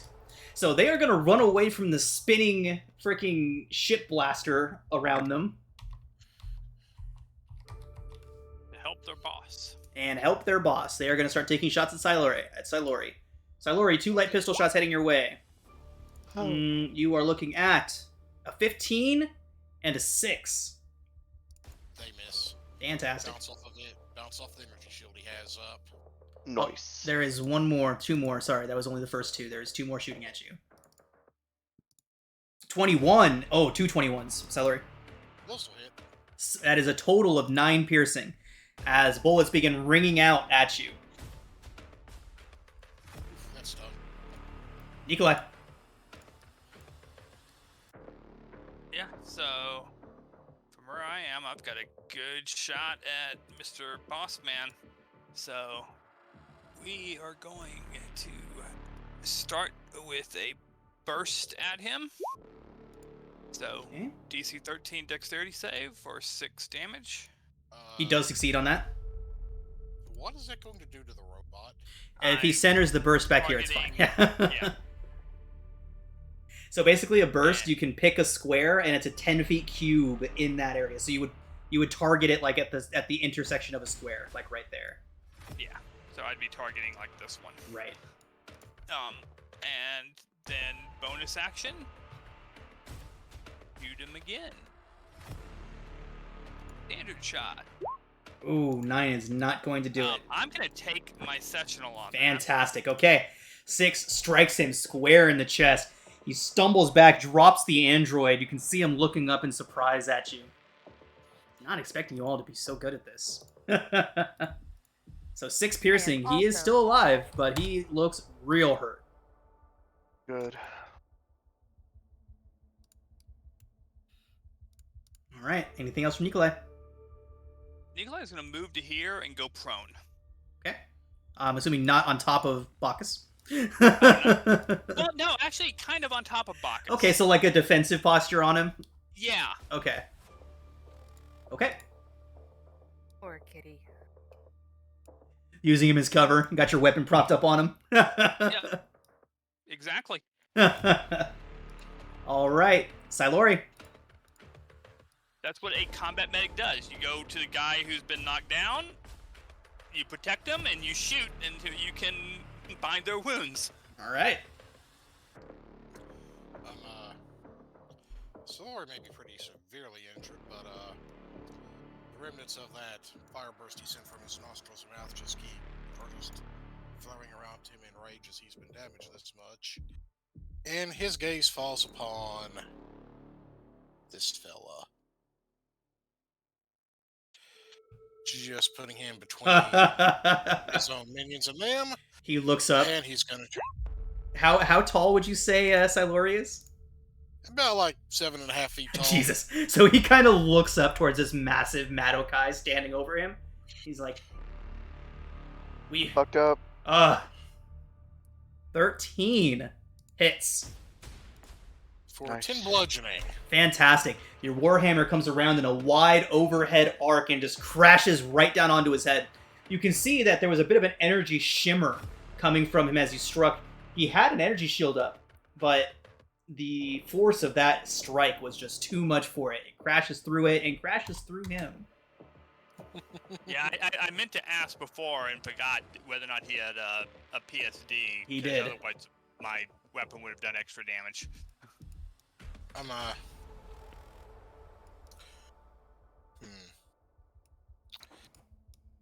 His head then just kind of looks up at the other mercenaries and a Tillian hiss as he goes, next. They seem undeterred. Their weapons are raised and they are walking towards you. Not surprised, but still. Okay. And that's all I have for this.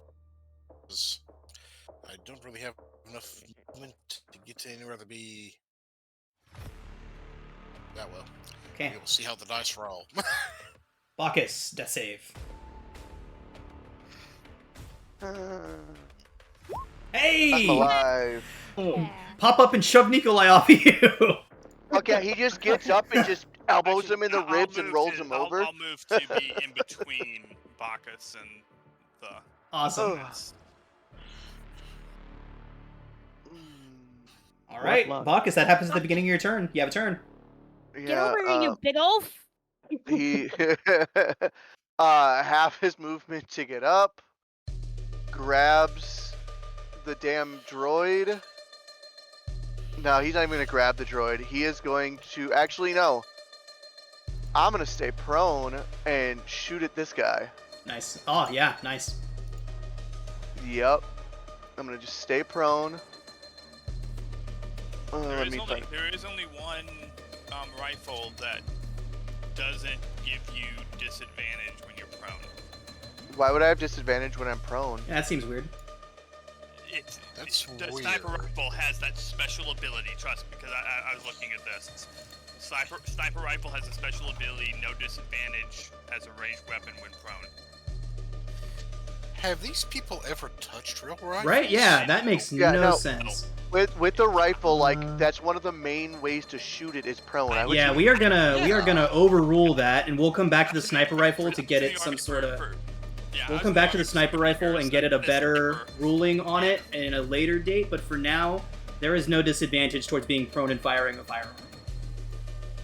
You can see disadvantage with a melee weapon for sure. Yeah, definitely. I can definitely see that, but disadvantage with a ranged weapon when you're prone makes no sense. And if it were like say if it were like say a lever action rifle, I could see because yeah, certain things, but just like a regular battle rifle. Even a lever action, no problem. Yeah. Okay. Yeah. Well, we're gonna go ahead and overrule that, and we'll explore the sniper rifle when we get to it and give it another benefit. Okay. So I'm going to shoot at the one that's already hurt. Fucking sucking. Fuck. 11 does not hit. Yeah, I figured. I'm gonna go prone over the android. Okay. Alright, now who's gonna go prone over you? It's harder for them to hit me at least. Nikolai was prone over him. No one needs to straddle me. No one needs to be on top of the kitty. Nope. Alright. What are you up to, Al? Okay, same thing I've always been doing. Focusing and shooting. Kapew! No. And Also no. blitzing. Boop. That's turn. Okay. Alright, so we're gonna change this up a little bit. Sova. These two mercs just so happen to have put themselves right in front of the cutter's main gun. Firing its main gun on the surface could be dangerous, but it could also be very devastating if it hits. What do you want to do? Calculating risk, firing. Roll a d20 minus 2. Put haste and control or something like that. Holy shit! I am the Lord. So you all see the cutter's main gun, the large one that takes up like the entire front of its nose, begin to glow red. That's Those of you that are other starships. Exactly. And it begins to glow red. Those of you that are familiar with shipboard weapons know that a very large gun is powering up right now. Sova. One with the ground. So you all hear just a brief boom as a bright red beam lances out from the front of the ship and impacts right here in between these two guys. The flash is blinding for a moment. You all hear nothing except for a ringing in your ears, see nothing except for a bright white flash, and when your vision clears and your hearing clears, everybody's kind of like leaning down, covering up their ears, but these two guys are just gone. There is just a crater where they were, and nothing. Good. Targets required. You see your Bacchus go, yeah! Okay, Kalela, you're up. Cool. So Wow. I'm gonna That changed the pop out tides. one more time. Measure this. Cool. He's within range, and I'm gonna cast Blast Point. Nice. So See, DC 12 Constitution. Oh, 1. These mercs are broken. Okay. He does fail. 1 fire damage. Ow!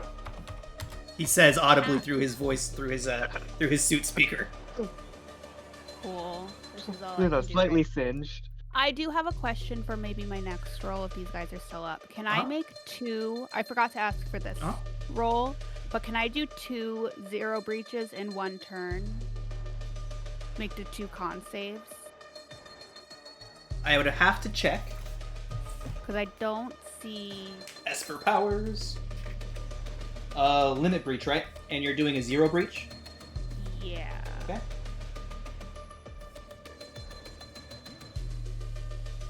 An Esper can perform a limit breach a number of times equal to their Esper ability modifier. Wow. It looks like you can keep doing it. I don't see anything here saying it's only 1 per turn or once per ability. So if I need 2 points, I can do it twice to get those 2 points. Yes. I believe the DC changes depending on the level, or like if you need 2 points, I believe there's a way to do it just to get 2 points. I don't think you got to do it twice. That's what I'm trying to figure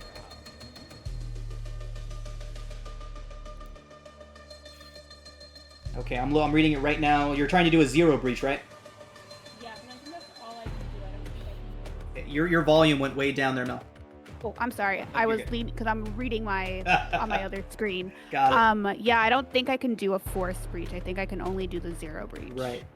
Okay, so by performing a 0 breach, an Esper can draw additional talent points to fuel a talent that has a higher point cost than the amount of point he or she has left. For example, you wanted to use a rank 2 talent, but you only have 2 talent points remaining. Draw additional points, okay. When attempting a 0 breach, the Esper must first make a Constitution saving throw against DC equal to 10 plus the rank of the talent being used. So you're not regaining points, you're just using the talent without points. Okay, so I would just do a DC 10 plus 1 because it's a rank 1 spell, Yep. talent. Okay, cool. And then if I make it, I can cast it. If not, it can't be cast. Correct. I believe you suffer I use exhaustion if skill you fail to. breach for this. I I'm trying do. to find it in the rules as well. 207. Okay. Thank you. Anything else? I'm gonna. Oops, wrong thing. Hold on. Pop back up behind the rock. Nice. The Melder is dead. Nikolai. No, it's the number 6 turn was these guys. You deleted the wrong token. My bad. Okay. Thank you. Yeah. All right. Nikolai, you are out in the open now, so we are going to spread. I am prone. Fantastic. Disadvantage on their attack rolls. Yeah, there's a lot of things like that that we'll probably adjust to make sense. Like in the future, I might let him come back here and brace himself on the car to negate the disadvantage, stuff like that. But we'll get back to that eventually. That makes sense. If you want to do realistic gun combat, I'm all for it. Yeah, I'm trying. I would like to try to make this. My rule. My rule is always make it make sense. Like I like to make these things make sense, and this is a great system, but it's definitely got its shortcomings, and we will patch those up as we need them. All right, so he does take a shot at you, Nikolai, and here we go. At disadvantage, 19 and 23 Yeah. for that 5 hits. piercing. The next one is going to continue shooting. He is going to shoot at Silori, the guy who just caved in his leader's skull.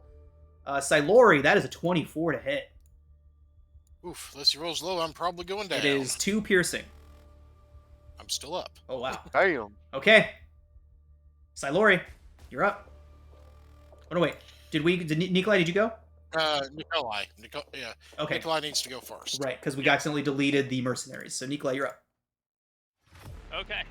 So, if there's no penalty for shooting while prone, Yeah. I will start with a burst at this guy. Oh, yeah. Yeah, we'll probably, apply disadvantage towards, big guns. Like, a rocket launcher seems like it would be kind of dumb to fire lying down. Yeah.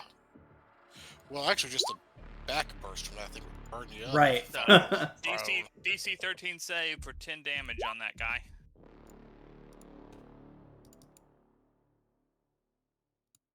Is that the third Is that the second or third burst you've used this round? That would be This the fight? third.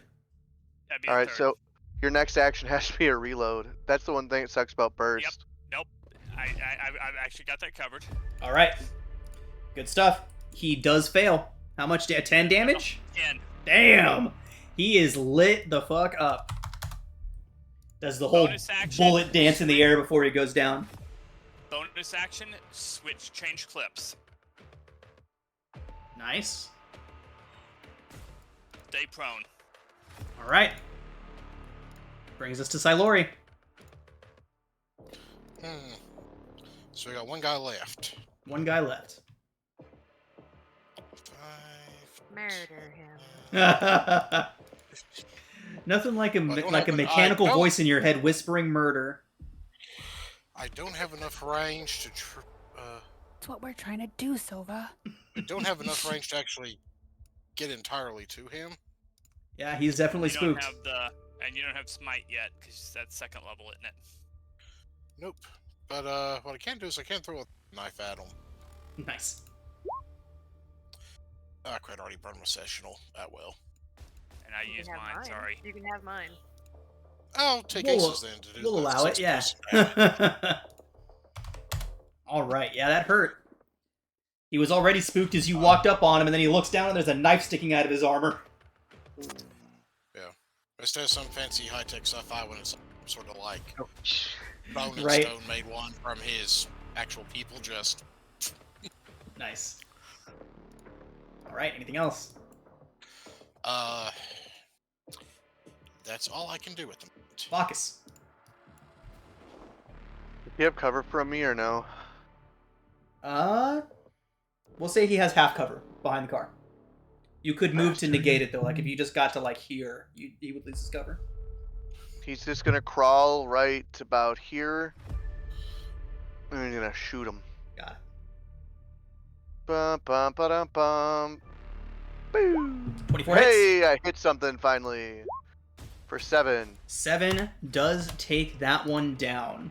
Through the Still throat. nice. Still looking down at the strange stone dagger sticking out of his armor. He looks up just in time to catch a round through the throat. Sparks and pieces of his armor go flying out the back, and down he goes. Boom.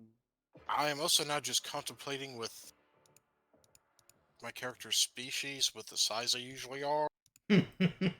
Yeah. How big is a throwing knife for one of them? Holy shit, right? I would imagine it's like the size of a chef's knife at least. Yeah. Yeah, it's probably more what we would Like be a- thinking. Oh, this is a combat knife, or Or even like a Bowie On knife. a knife. Yeah, you're throwing a. Mm-hmm. It's a Bowie knife. this is also making me reconceptualize exactly the precise size of his war bit. Thank you. Mm-hmm. Hey, Hal. Yeah. Bacchus is gonna go back over to the android and kind of help it up, and is profusely apologizing for shooting it. All right. I get The gun take under my the knife. ship is still spinning. No. So we have a few minutes left. So as you all get Alfred up, he looks around and he says, I appreciate the rescue. Powering down. Boom. Motherfucker. Bacchus, what did you do now? Is there any way we could like repower him? Could I run a diagnostic on him? That'd Once be he's back easy aboard to the ship, sure. That'd be easy to do on the ship. Bacchus is gonna look at Solori and like put him over your shoulder and bring him on the ship. We have very, very stupid people to search. Yeah, that They have too. guns. They have armor. This guy has a personal shield device. Yeah. And I'm he on does, in the- fact, have all those things. I'm looking at the melder and seeing what goodies I can grab from them. Okay. So, I need a personal shield device. okay. So, as you all go through the bodies and search everything, there is 200 cubal among them on their Wow. personal data pads. The That's 40 each, guys. Nice. The melder, the leader, does have He does have a personal data device, a portable media device, as they're called here. It is encrypted though. Does he have a portable shield device? Yes, he does. Or does that get destroyed when he got clobbered? I don't know.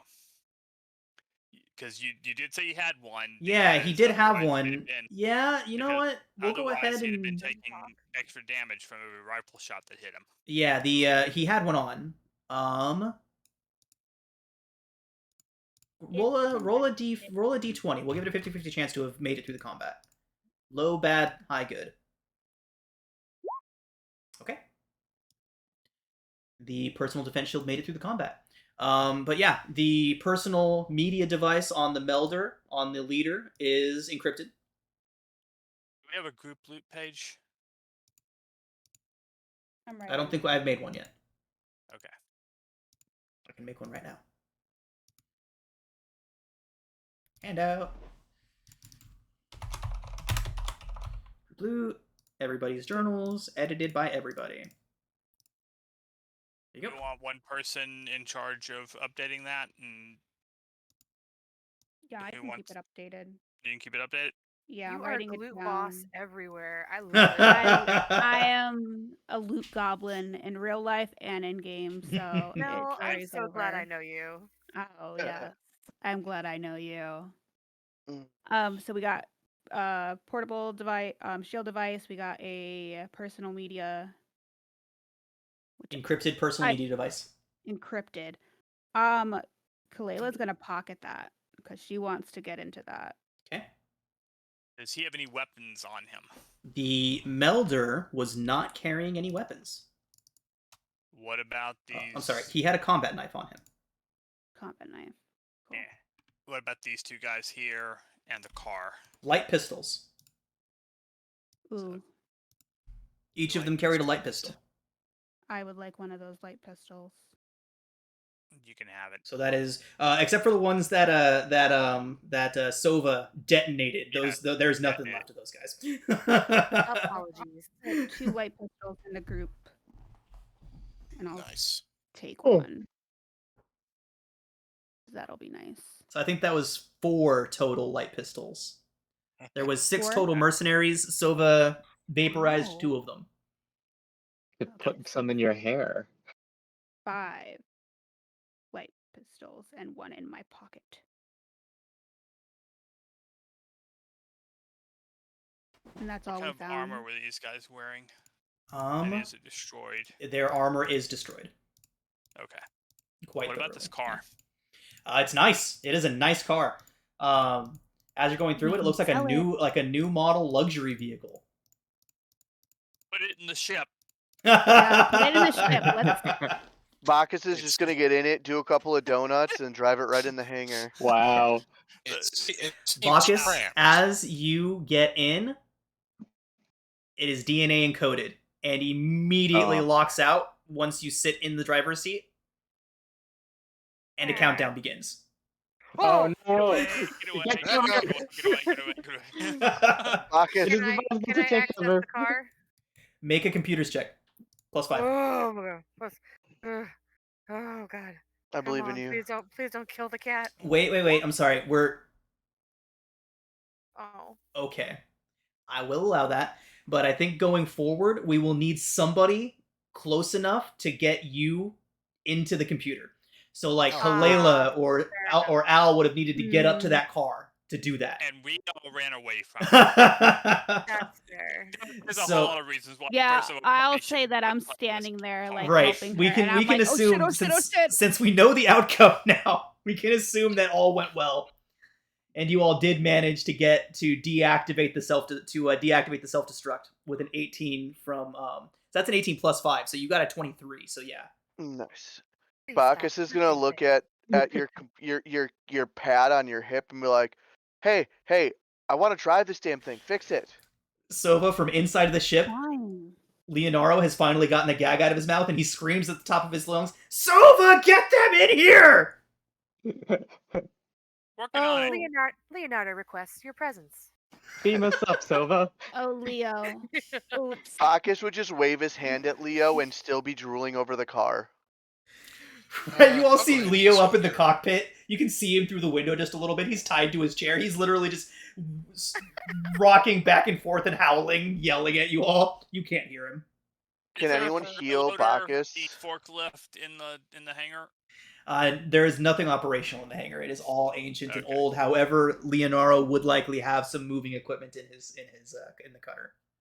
I'm having too much fun being the AI, Sean. If we have no way of getting the car, I at least take the hood ornament. You all would know that with the security system that it had on there, this car is hot. It's been fried. It's slagged. That's why I take the hood. Well, it's not slagged. It's just It's stolen. It's- been hot, right? right. It's very much. Actually, Sova, with your 23, you would recognize this car has corporate tags. Very, very, very high level ones. Is it possible to take like To rewrite the. information from it at least? Because we could always use those corporate tags to do other things. Yes. Yeah, Hell I'm yeah. gonna slide into the car now that Silva's kind of unlocked it and Is try that wise? to. Well, it's Yeah, Sova's safe deactivated now. the safety measures. Okay. So it's safe now. I'm gonna. Can I make a mechanics check or a computers check to kind of get the code off of it and Can I help?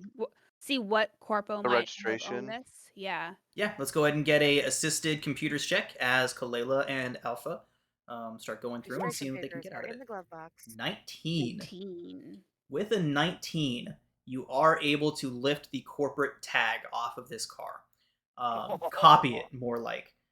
You're able to duplicate it. This particular vehicle would still be flagged as being owned by one of the megacorps. Surprisingly, which megacorp is very meticulously redacted. So you don't know which megacorp owned this car or who sent these guys. But you are able to lift that tag, and you feel confident that you could duplicate it. So you can actually put in your inventory, you can put megacorp vehicle encryption or megacorp vehicle tag. We'll do that. Okay. Awesome. I'll add it. Registration. There you go, megacorp vehicle registration. I like it. Cool. Megacorp. Bacchus is gonna look around and be like, hey, can any of you guys like heal me? No. Negatory. He's just gonna go I am find somewhere to sorry. lay down. He's gonna go into Leo's ship and untie him, grab his I was chair, about to say. and take a nap in his chair. Fantastic. Great cat leg. Leo My gets up. dearest Leo, do we have a med bay of some sort? He says, "Yes, in the back. It's nothing fancy, just a basic medical assistant. You can get back there. That will give you the benefits of a short rest to anybody that spends 5 minutes with it." Okay, we'll do I a will short do so. rest. Awesome. Do I have the short rest button on here? Nope. Short rest and roll 20. Just know this one doesn't have the buttons. Like Yeah. he doesn't have the API for it. So I don't think So, I get. I just get to D10 roll one hit die. Yeah, Yep. 1 hit die plus con, I think. 11. There's a button for it on your character Right on sheet. the character sheet. Oh, yeah. That gets me back to full health. Cool. I'm gonna Nice. use my Esper recovery. So I And then can we're gonna get to level up to level 2. cover some. Not quite yet. So, as you all get back aboard the cutter, gathered up all of your salvage, all of your loot, getting back aboard the ship, Leonardo. Bring the android into the ship, please. Okay. Yep. Leonardo Thank you. heads out to the Basilisk. He spends about an hour there, going through things. You can hear machinery whirring around inside, and eventually, he looks around and he lets out a harumph and he says, "Nothing useful. It's already been picked clean. At least that android seems valuable enough. You all said that they Said you came after wanted him?" Yeah. Positive, yes. You said you wanted the engines, not the android. "Yeah, but they've been slagged. I got nothing useful out of there." It's not my fault. So you sent us on this mission for nothing, Leo. He says, "Well, No, he sent us on this mission for 1,200 cubes. don't worry, y'all. What? You'll all still be paid.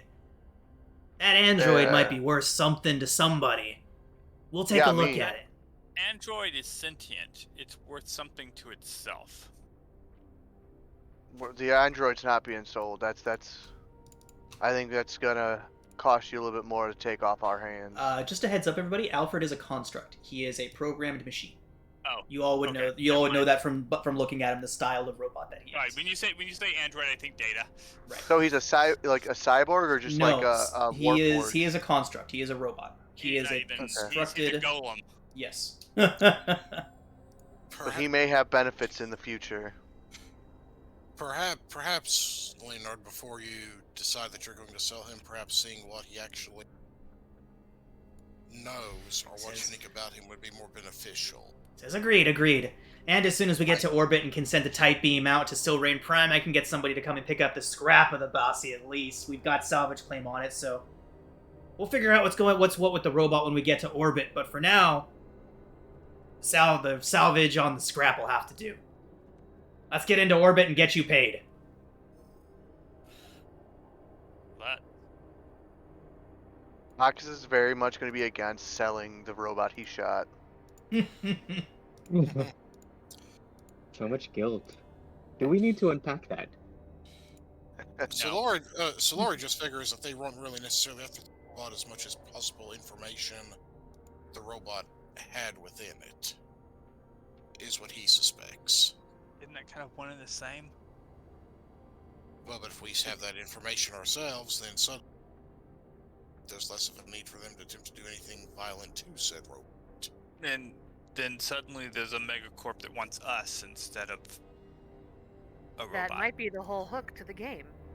Hey, Whoa! Yes, And this second robot thing- is the whole crux of it. It's our little baby Yoda.